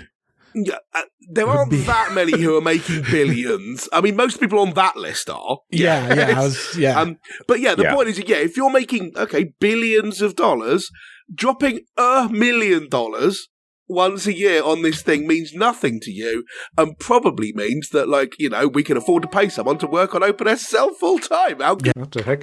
Oops.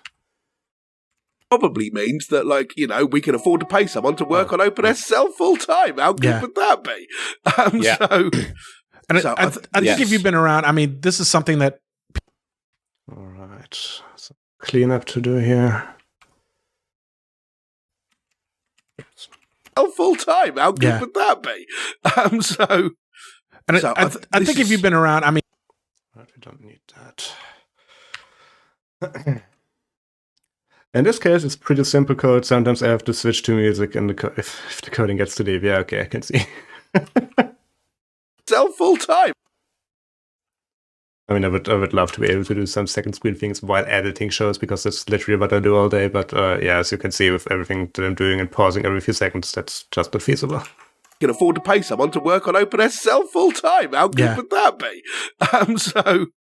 And I think if you've been around, Okay, it starts here. I think if you've been around, Yep.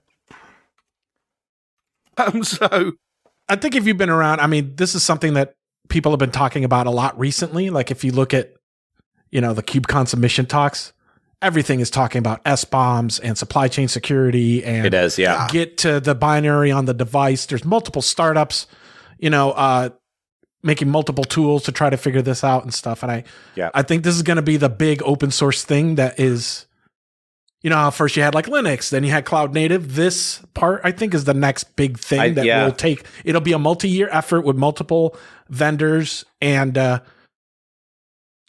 going to be multiple. Worse things are also going to happen, I think. Okay, we're gonna need some cleanup there. Emma test just passes, something's happening. Well, that's good. I remember when I wrote tests that are meant to pass. Let's see.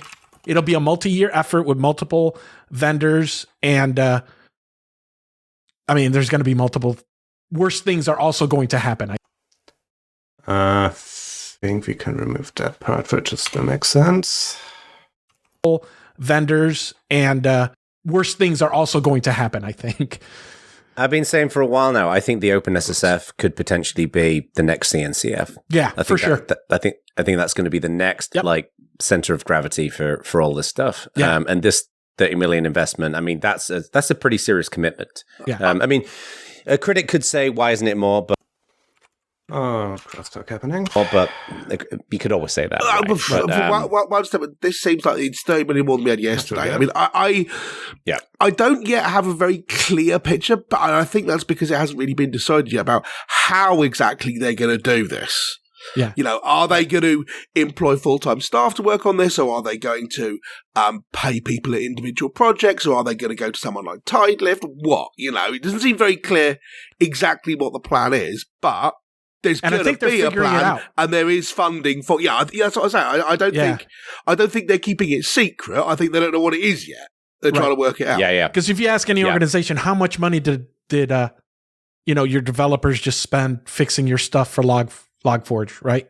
Yeah. Yeah. Like, sure, the sophisticated ones will be like, it costs us this money, but like the sheer amount, there are people who weren't even involved in tech, in open source, who I knew who were being affected by this, and they had to like work over the weekend and all this kind of stuff. Yeah. And I think at some point someone's like, well, we got to figure out, however much this costs, it's got to be cheaper than what they just went through. Yeah, you had people live patching production systems from their phone in the pub. Right? You have to avoid this kind of thing because everyone's going, "Oh my god, we're totally must fix it immediately." You're like, "Dude, I'm in the pub. It's 12:45." And they're like, okay, hang on. How do I even type? What are you doing? Are you a spy or some kind of special person? It's like, no, I'm patching this crappy server my coworker set up 3 years ago on a credit card. Java server we built in 1999. Yeah, and I can't tell my boss because it's like shadow IT. I'll get in trouble. I wonder if anyone's still running Smoothwall. There's got to be some old Smoothwall machines kind of sitting around. Oh, probably. Yeah. I don't know. Outside Judge, we're still running it. Yes. I wonder if someone's running this. Okay. That needs some cleanup. That should be enough. Yeah. Yes. I've had an uptime. If your question is, I wonder if someone's running this, ACK might be your answer. Yeah. Okay, we don't need that part. Running it. Yes. If your question is, I wonder if someone's running this, ACK might be your answer. Yeah. That's where he keeps his GPG keys. I mean, come on. That'd be it, man. Hey, you shut up, right? You came on the show, went on and on about Flatpak, so I have now release some apps as flat packs because you asked me to. So if you mean, I'll just take them away. Did you release some apps? Did you really? Install it right now. Yeah. What did you release? Pick and UTM no. Pick's a color picker. Okay. And it's really nice. UTM no, when you copy links and they've got all that UTM underscore whatever rubbish on the end of it. Yeah, all the tracking stuff. It just quietly takes it away from the link. So, because I hate it when someone pastes a link, in Signal or WhatsApp or wherever you're chatting, and it's got all that stuff in there. So I tend to, if I'm pasting a link for other people, strip all that out by hand. So I just wrote an app which does it for you. What's it called? UTM underscore no. UTM. We should have called it No TM. Maybe. All about the branding. I'm installing it now. And Pick is the other one, and Hushboard is in the process of being released. Hushboard is, if you start typing, it mutes your microphone. So people it doesn't sound like a herd of wildebeesties marching across the... What a great idea. Yeah, it's really nice, except it doesn't work because of some kind of flat pack isolation thing, but it's fun. We're working it out. We'll get it. We'll get it. But yeah, so you asked me to do these things, I do it. But cool. Action. Be mean, I'll delete them. And I'll be like, George was cruel to me, so no flat packs for your metrics just went up by 1 on each one. Hey. Wicked. Hey, George, while you're here. Mm-hmm. All right. I really hope they're getting to that Steam Deck review now. Wicked. Also, need to remove that pass. Wicked. Hey, George, while you're here, tell us about the Stream Deck. The Steam Deck. Steam Deck. Stream Deck is what I have here to use for my shortcuts. Oh, damn it. What did I do? That happens. Okay. We're good. So, Stream Deck review. Steam Deck. I'm starting to call it Stream Deck as well. Is the Steam Deck one word? Yeah, it's not. All right, good. Okay, so Steam Deck review. Hey, George, while you're here, tell us about the Stream Deck. The Steam Deck. I got one. I've got a Stream Deck also, which is a great piece of kit. Yeah, I do. Yeah, so here it is. Tell us about the Steam Deck. So I know it's a podcast, so you can't see it, but the thing is a chonker, and then here's my kid's Nintendo Switch. Yeah, man, that anybody is big. who tells you that these are similar devices is totally wrong. It's not even the same totally use case. different. Yeah. Bicycle, Mack truck. Yeah. Yeah, so I've got it, and there's tons of reviews by now. Like if you want to see them, so I thought I'd talk about different kind of things. So one thing I was really happy about is the software did land a little hot. So after a few patches and stuff, it's generally good. You don't have to Linux to use it, which made me really happy. No, it's just stems. Yeah, so you can hit a button and it'll switch to like KDE desktop mode. I envision I'd be in there, trying to fix stuff and doing my unit. Like, no, you play games. I should turn on SSH so if I need to debug stuff, because I've been Linux gaming for a while, right? And you have to do these things. Yeah. So I haven't had to do any of that. I basically just use it. It's great on the plane. The battery life is what you would expect, not horrible, but not awesome. What is it? So, well, it depends, right? If you're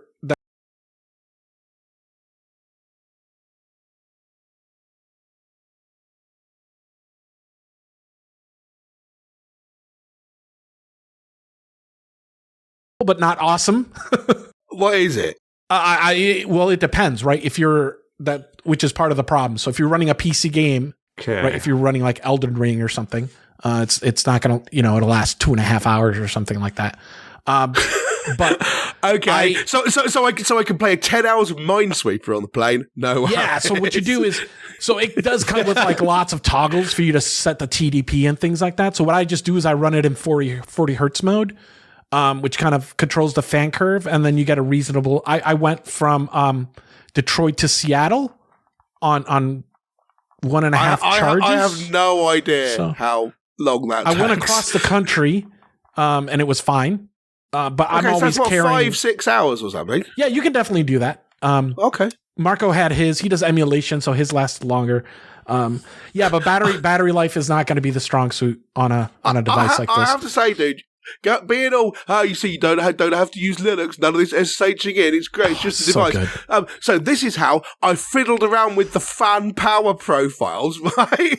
I'm not sure that it makes any difference if you go, I'm not using the Linux but I'm still a PC gamer. No, I mean, it's still a PC, right? So like, it's like a grab, like when you're in a game, you just hit this little like button, and it's like a slider, just like your brightness. And so you press a button, and then a Nintendo Switch slides out, and you use that instead. No, so like, yeah, it's not one of those so caddies you used to get on really old-fashioned CD-ROM drives. Yeah, so there's just a slider, and you can like control the brightness and all that kind of stuff. So it does seem cool. I know a few people over here have got one. And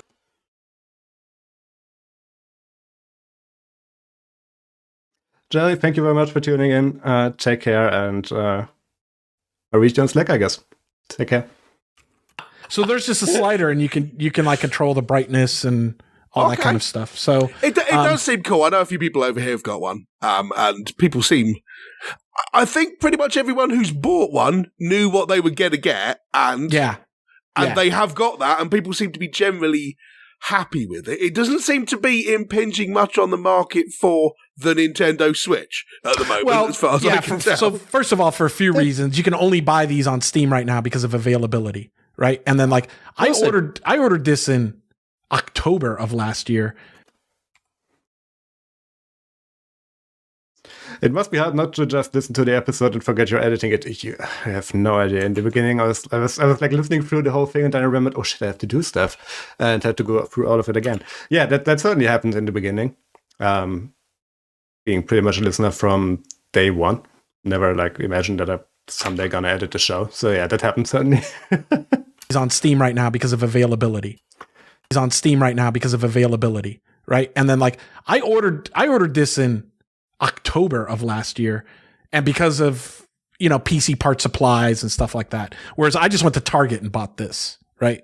Bought the Switch. They're also like totally different audiences, right? I mean, the Switch is really designed for young kids and consumers, whereas the Atari Lynx Fatso edition. So I think they're definitely selling every single one they make, and I think they'll sell a lot. But I think the important thing to remember is it's also a new category of device. Yeah. Right. So there's already competitors making different size ones. Like I'm sure you'll be able to buy a smaller one that looks like more Nintendo, but it's not as powerful, et cetera, et cetera.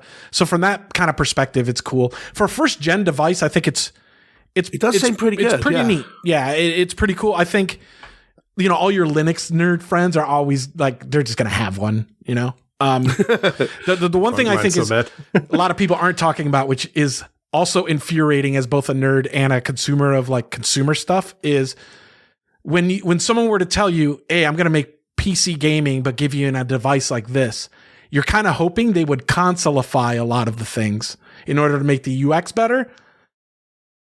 But Valve just seems to be very PC centric, and they consider those things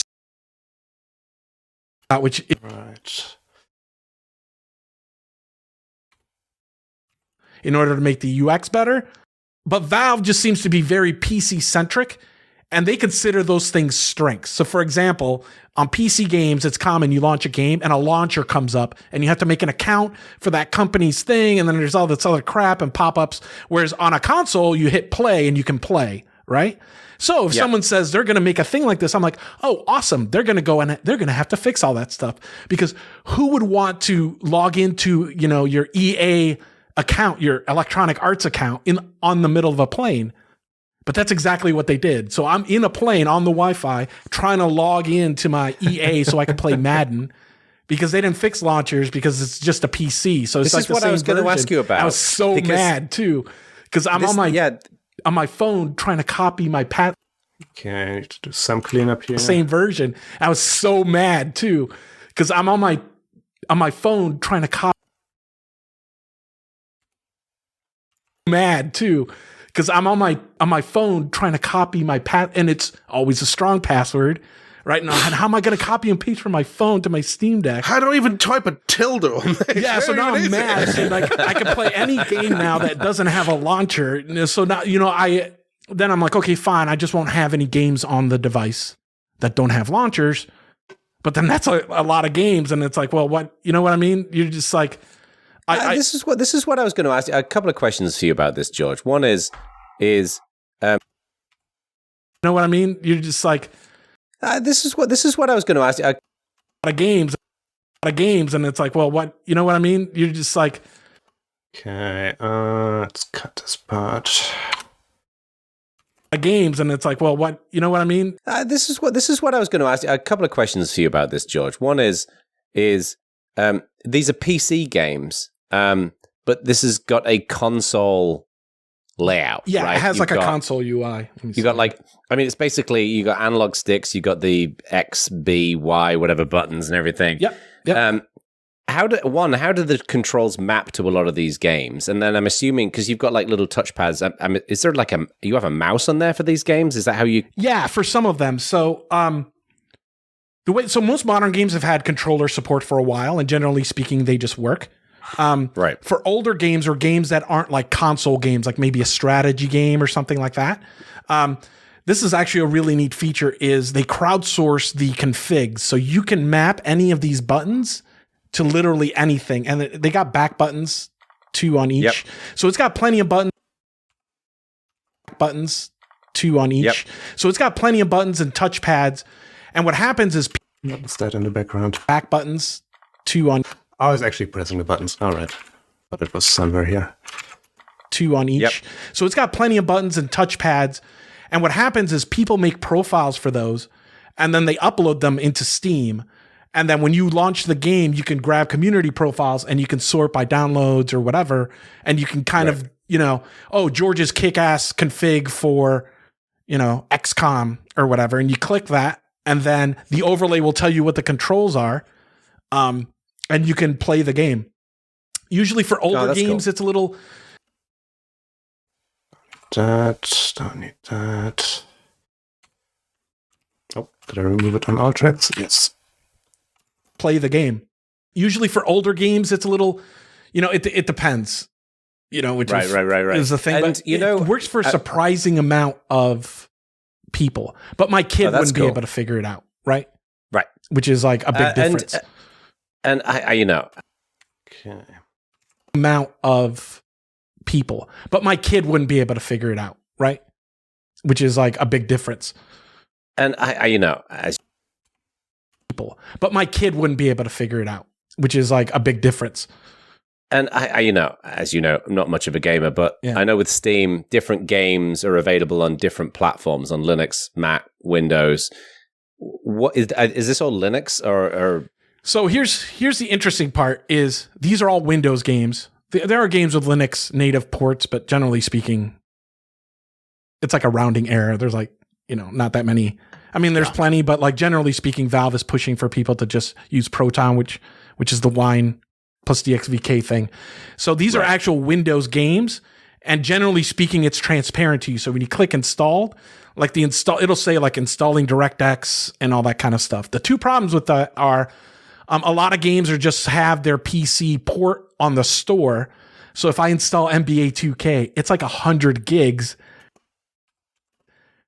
on this thing, because it has like the 4K textures and stuff, and game developers haven't done like Steam Deck options, so it's like smaller to fit on there and things like that. So that's stuff that's like, and this is the progress. Deck verified thing, right? That they'll probably, I think they're doing. So they do verify games, but there's still optimizations that game developers could be doing. Like in the Steam API, there's a way to say I'm on a Steam Deck, therefore choose these graphical options and set. I'm on a Steam Deck, therefore, choose these graphical options and set the... You don't have to use the 4K textures, which means you don't have to download the 4K textures, means you don't have to have just the one game on my Steam Deck. It's all I've got disk space for. Right. How much disk space is there in it? What? What's going on here? Right. How much disk space is there in it? What? Yeah, let's remove that. I've got disk space for. How much disk space is there in it? What? So it comes in 64. I don't recommend that one. 256, which is this one. And then there's a 512. But it has an SD card, a mini SD card. I stuck a 1 terabyte in it and run games off of it. And I thought that would be slow and shitty, but it's actually pretty good. Like, it's pretty. What kind of appalling world do we live in where there are 1 terabyte SD card? It's pretty awesome. Yeah, you put it in, it like format it and everything. If you take them out and switch, like the library automatically like updates and things like that. It's, you know, for a first generation device, you can definitely tell there's definitely flaws that are like, you know, me trying to log into my Madden account or whatever in the plane. I was so sharp mad. Zarus. Yeah, you know, but generally speaking, I think it's a good first effort, and I think it's this is going to be an area, I think, that's just like a new, like, you know how you have Linux friends, and then you had those Linux friends that started in Linux because they got Raspberry Pis, right? And then they're that whole sub community. I think you're going to get that in PC gaming, where there's going to be the mobile nerds, you know, that are just doing all these sub community. I think you're going to get that in PC gaming, where there's going to be the mobile nerds, you know, that are just doing all these kind of devices and things like that. I think I quite like the fact that that Valve have gone, okay, we're going to build this, but it's still a thing for PC gamers. The intention is not to build a Switch rival. It's like you get into this. Yeah, I agree. We're not fine. I can see the issue with the launchers thing, but it's still you are people who probably want to go in and fiddle with the graphical settings a bit, and remap the controllers and stuff like that. But this is a PC we're not going. I mean, because I'm assuming, I don't actually know this, but the reason you don't get all that sign into this launcher on the consoles is not because games companies don't want it. I'm assuming that Sony provide it to you. Yeah, but the point is that if you are EA, you still get all that data. It's just it's all gatewayed through your Sony PlayStation account. Yeah, I don't not really on the PlayStation 5 account. Yeah, I don't not think really on the PlayStation. Your Sony PlayStation account. Yeah. Not really on the PlayStation 5. They make you sign into loads of stuff, like with NBA 2. Yeah, like with the this is all getting NBA. so bad. Oh, okay. Yeah, so it's not actually any better. Fair. Yeah, sadly.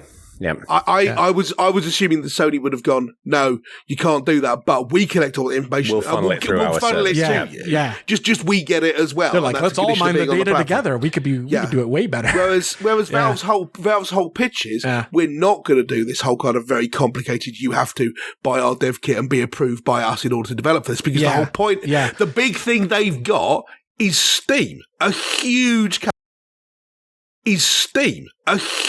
catalog of games. And one thing I like, this is very interesting as well, is PlayStation traditionally did portables, right? And they haven't in a long time. But they've been porting their games to PC. So I've played God of War on this. I've played Horizon Zero Dawn. It's basically like a PS4 mobile, power wise, right? Graphical power wise. So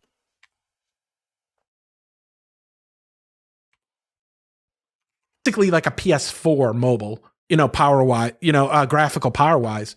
So yeah, I've been playing a lot of PS. I don't have a PlayStation, so this is my chance, to play all those games, and I'm having a great time. Yeah, it's fantastic. That is literally almost as good as a Sharp Zarus, which you can sharp, John, because it was cracked.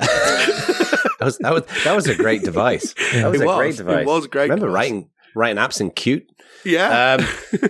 So to wrap this bit up, big question is: would you buy it again, knowing what you know now? Oh yeah, absolutely. I think them delaying it was a good idea. Like if you're sad that it got delayed, you didn't miss much. Like I told when I got it, I didn't update it right away. I wanted to see how awful it was. And it was just not awesome. Like the fan was whirring. Like sometimes you had to shut the thing off, and it would hard free and all this kind of stuff. But once you did the update, it's fine. And they're pushing updates very regularly. Like it's almost, every other week or something, you're getting some huge major feature and things like that. So I think for them, the delay was probably worth it, and, we'll see the streaming works amazing. Xbox did you go to xbox.com/Fortnite or whatever. So I went on there on the little Edge browser that I installed. And I was playing Fortnite. So I'm sure, cool. Xbox Game Pass or whatever will have a dedicated device or something like that, That means you can play Wordle on it. Probably can. which is like Probably. literally the most graphically advanced game that I play. Yeah, So. And, here's the thing that's also nice. Sorry, no, Worldle, because that's got the picture of the country. Yeah. One thing that I think that's nice versus like other more traditional consoles is it just has a USB-C thing on it. So every headphone I have works.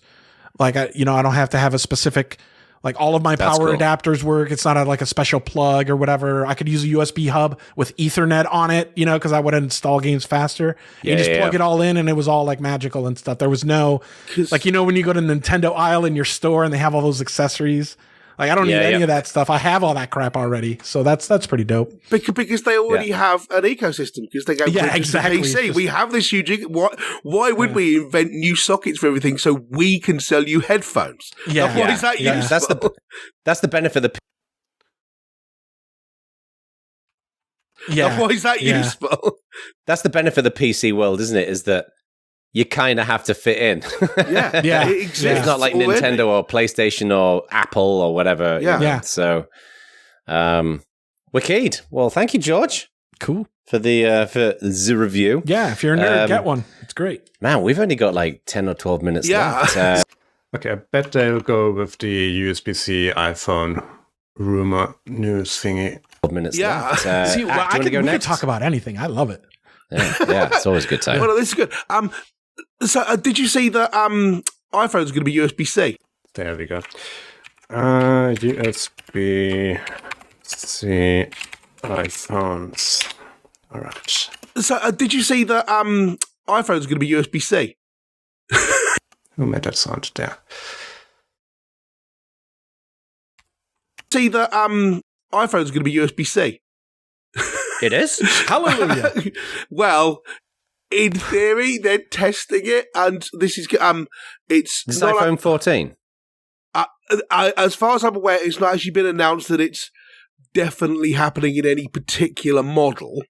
They are testing future models. So Bloomberg say it won't happen until 2023 at the latest. So that'll be iPhone 15. so this year's new model, so they're 14 to be this year, they're still going to be Lightning. And because iPads are already USB-C, Macs are already USB-C. Yep. It's weird because I bought the iPhone and I got a little cable, which is USB-C, small USB-C on one end and Lightning on the other.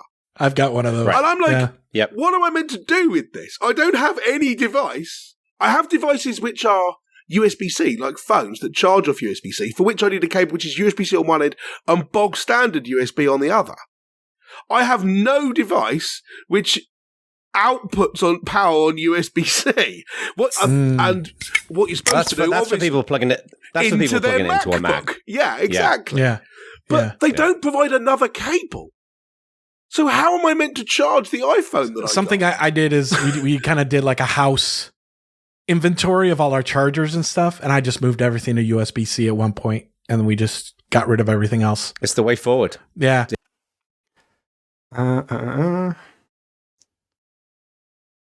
Thank you for tuning in, Spy. Go and pick up your son. I think we will do more of these live editing streams. I have to check because not all of my customers are happy with me doing this live because they only want to have the polished product out there. But the Bad Voltage guys are pretty easy with that. So I hope we will do this again soon. And take care. Thank you for tuning in. And stuff, and I just moved everything to USB-C at one point, and then we just got rid of everything else. It's the way forward. Yeah, It really is. even in my kitchen, I replaced the power plugs to have USB-C plugs, so that we just have it. Then your That's only a problem. bold move. That's a bold move. Going USB-C on. We just have it. Then your only problem. That's a bold move. Going USB.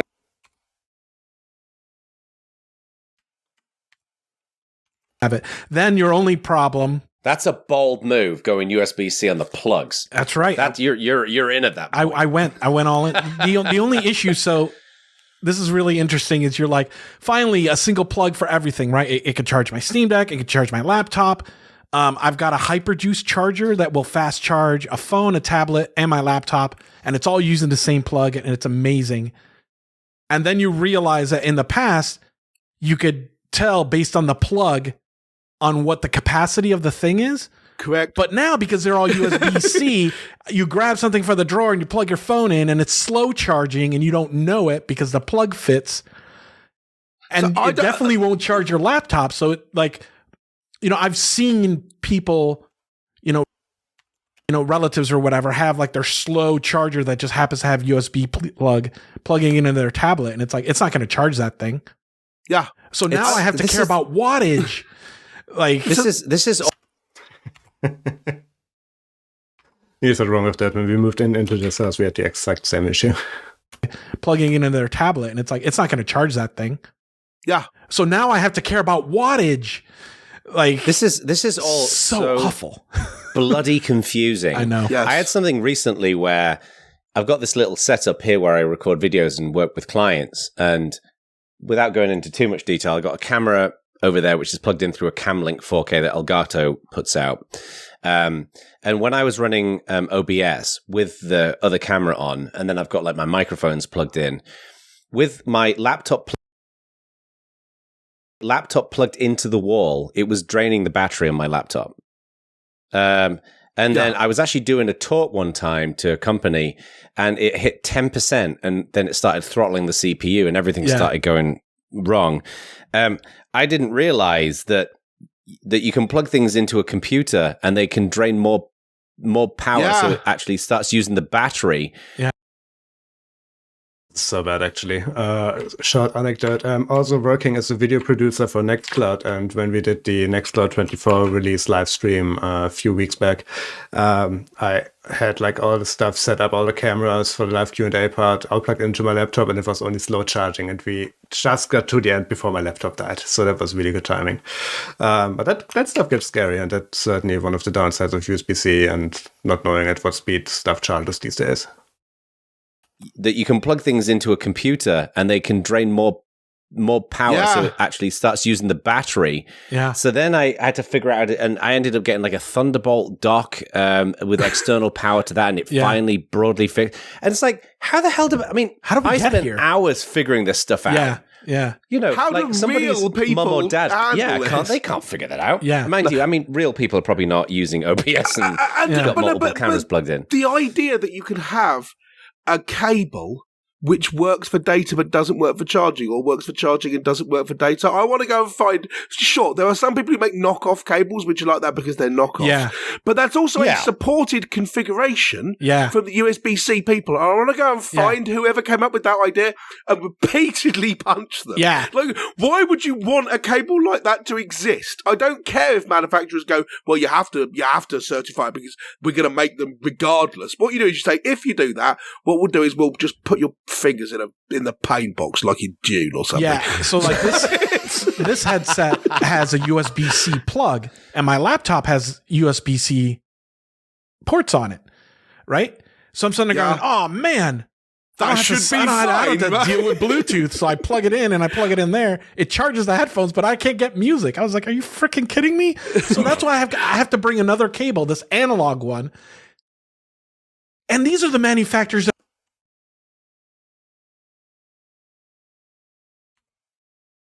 cable, this analog one, and these are the manufacturers that are trying to get rid of this stupid thing in the first place. So it's like, man, dude.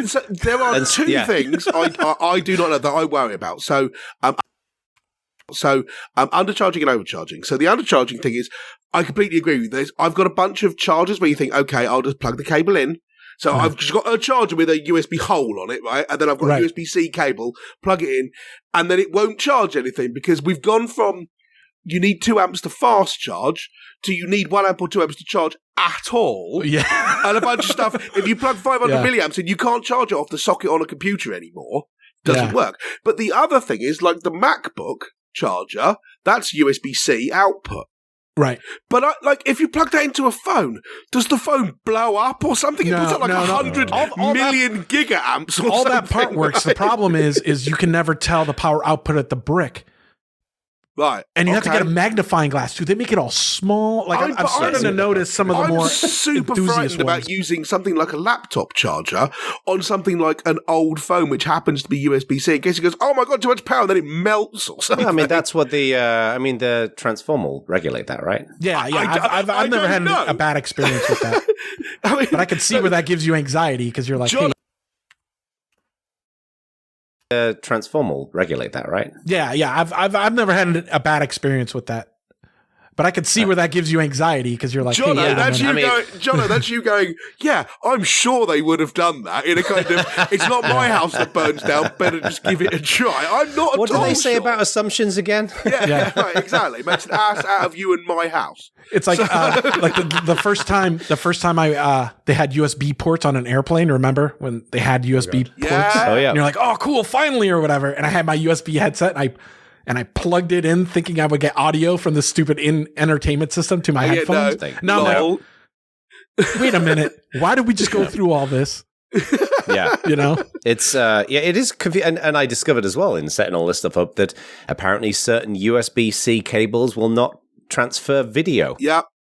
You can't plug them into webcams. Yeah. It's like, oh, It's just great. why would you do that? yeah.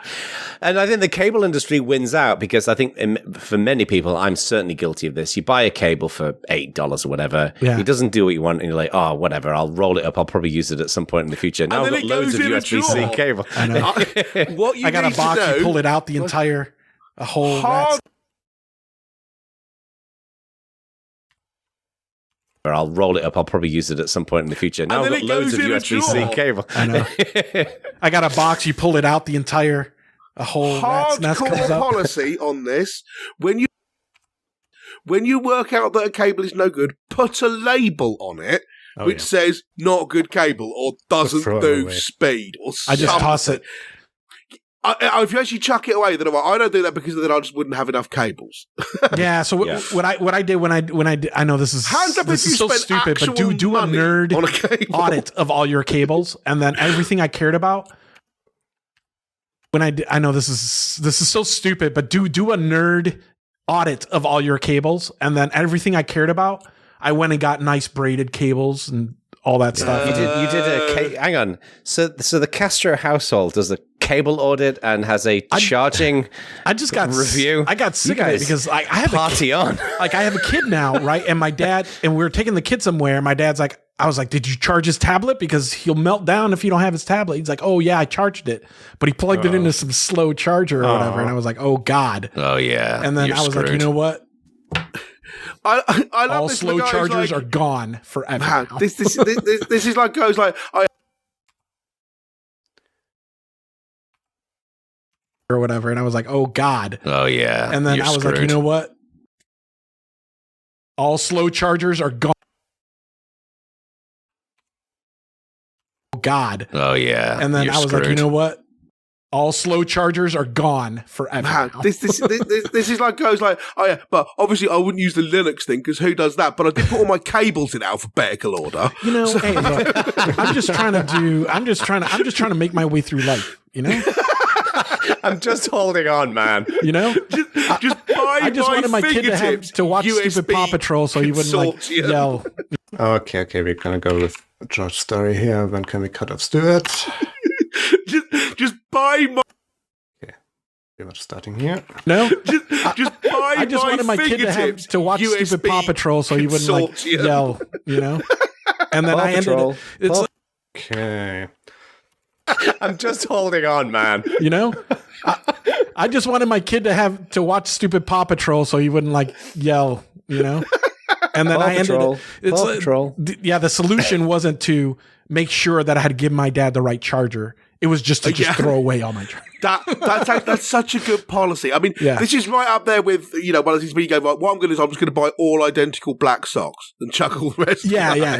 See, I didn't did that. intend to get all Linux on it. I just went all Linux on it by default, which is bad. At this point, man, it's in the DNA. Yeah, You're never going to shake that. I'm Just screwed. built right in, Yeah. man. Right. Yeah. So we should say thank you very much to George for coming. Thanks for listening to our rambling, folks. If you made it to Okay, this sounds like a good place to place the outro chapter, Mark. Right. Yeah. So, Yep, let's do it right here. Outro. right. Yeah. So we should say thank you very much to George for coming.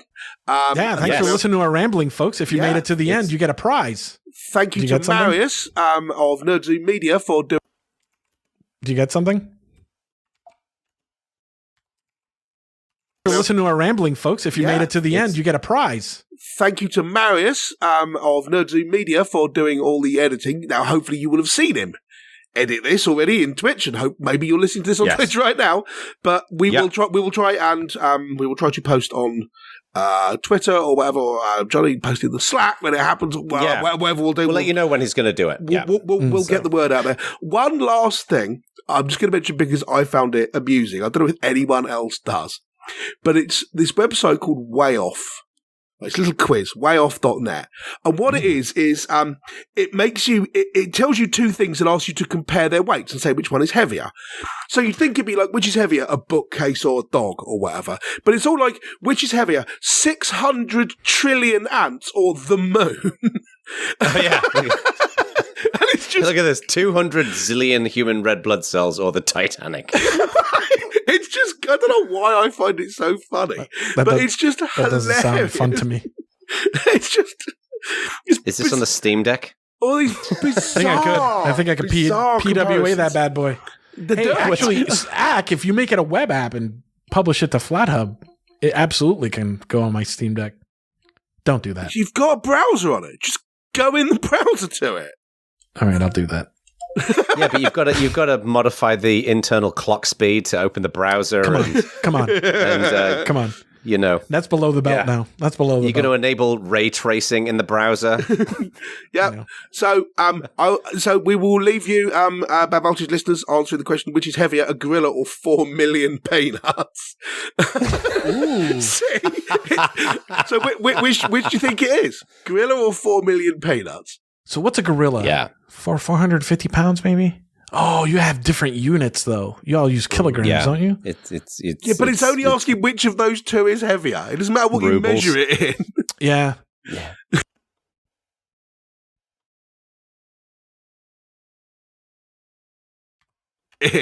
Yeah. Yeah. I'm going to say Yeah, four. I'm it's- saying it's- 4 million. Yeah. I'm going to say Yeah, four. I'm it's- saying it's- 4 million peanuts. But it's so well right until the end. Now I have to do some more cleanup. Yeah. Yeah. I'm going to say Yeah, four. I'm it's- saying it's- 4 million peanuts, and I am correct. Oh, is it? Oh, okay, that's good to know. The unit of measurement in England is a blimey. Yeah, a gorilla weighs 227 blimeys, and 4 million peanuts weighs 2,400. That's good blimeys, to so know. That's okay.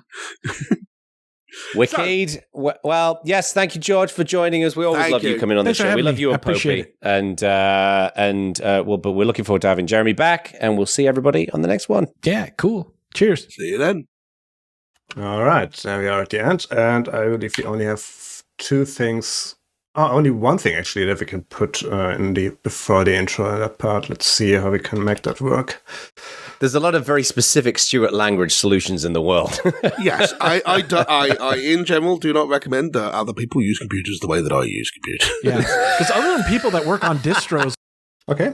We might leave Jonas laughter in there, but we can remove George. Let's see how this goes. The way that I use computers. Yeah, this actually works pretty good as an intro. So let's copy all of that.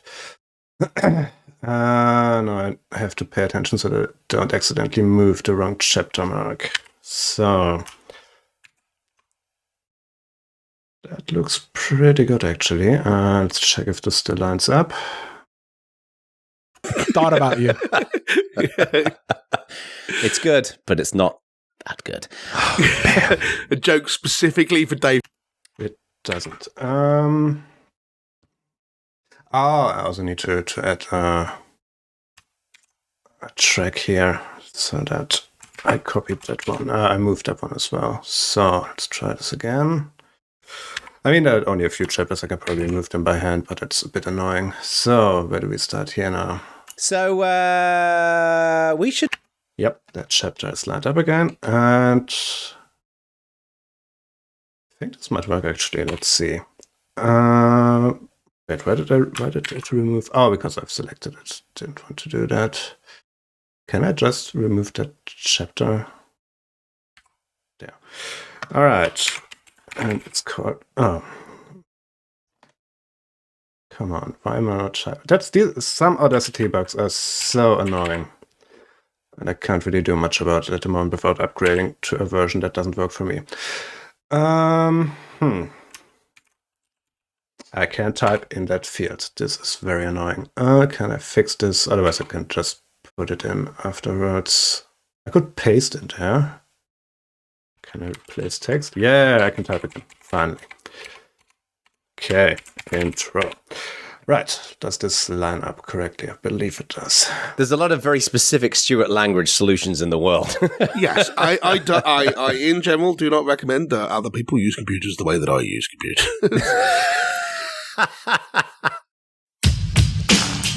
Okay, just let me remove that short pause here, and then we can add the outro, and then we're pretty much done with the edit. Then we need to add chapters and upload it and stuff. So, okay, this is good. Let's double check that the chapter markers are still there and working correctly. So, that one's correct. Good stuff. So, should we? I actually have another security-related one. That works, and this one. Do you want to hear some more good news? Yeah. Yep. Hey, George, while you're here, tell us about the... So, did you see that iPhone's good? Right. Yeah. So, Okay, this works. Now let's add the outro, and then we can do the exports.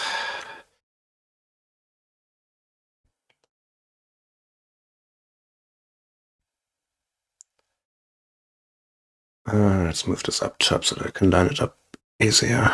Drag to top.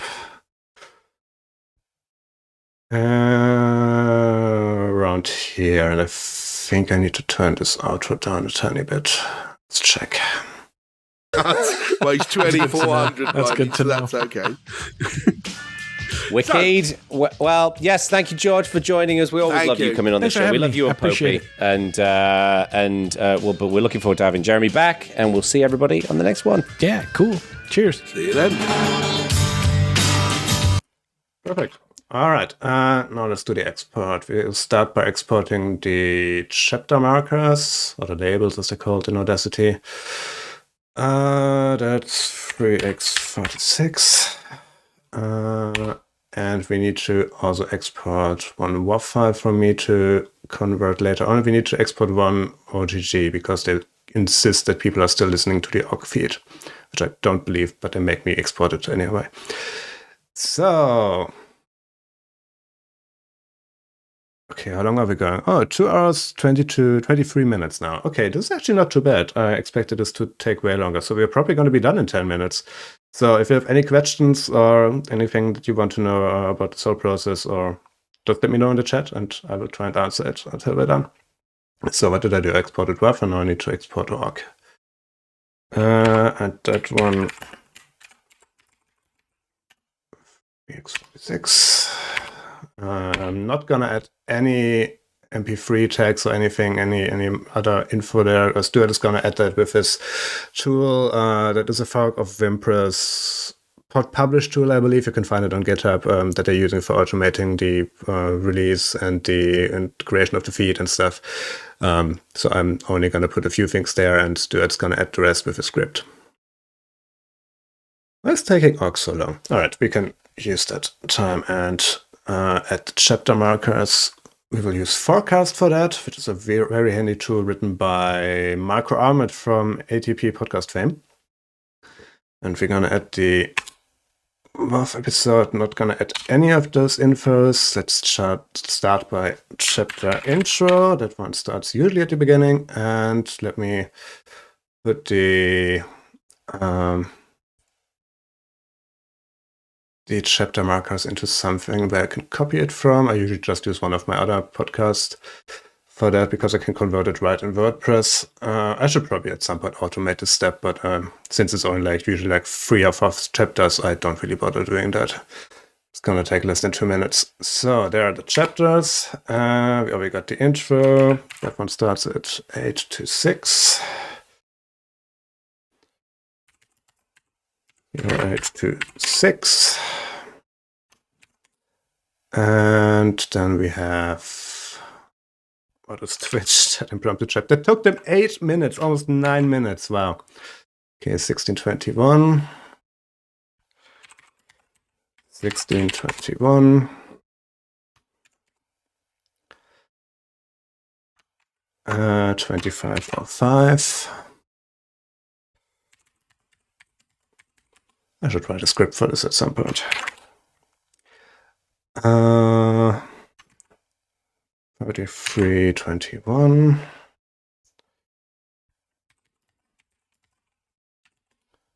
Okay. And 4811.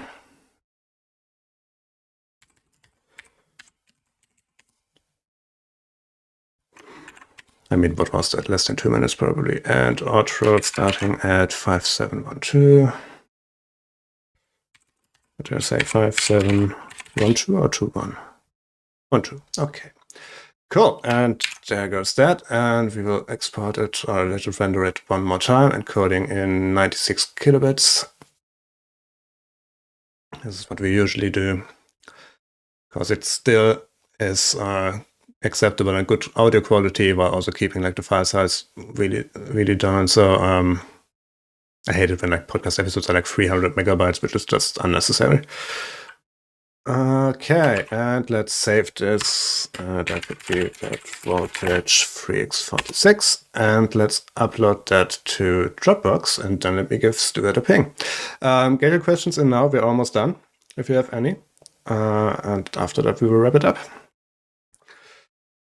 So there's the MP3. The cool thing is with Finder, actually, these days on macOS, you can even preview the chapters, usually. I hope there's a lot of very damn it. Okay. For some reason, with the current version, as soon as you click on the chapter button, it stops working. But the chapter is in there. I just said it.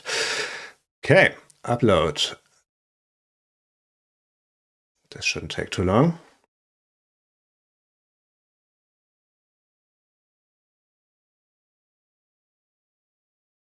And there we go. All done. Stuart's gonna take that tomorrow and put it into his fancy script and then get it ready for publishing. I think we can probably get rid of this scene. Yips. Let's zoom out a bit. All right. So thank you everyone for tuning in. Thanks for following. Thanks for the subs and also to Johnny for the bits. And I hope you enjoyed this. I'm going to post this to the Bad Voltage forum afterwards for people who couldn't catch it live. And yeah, let me know if we should do this again in the future, and have a great evening. Take care. Bye.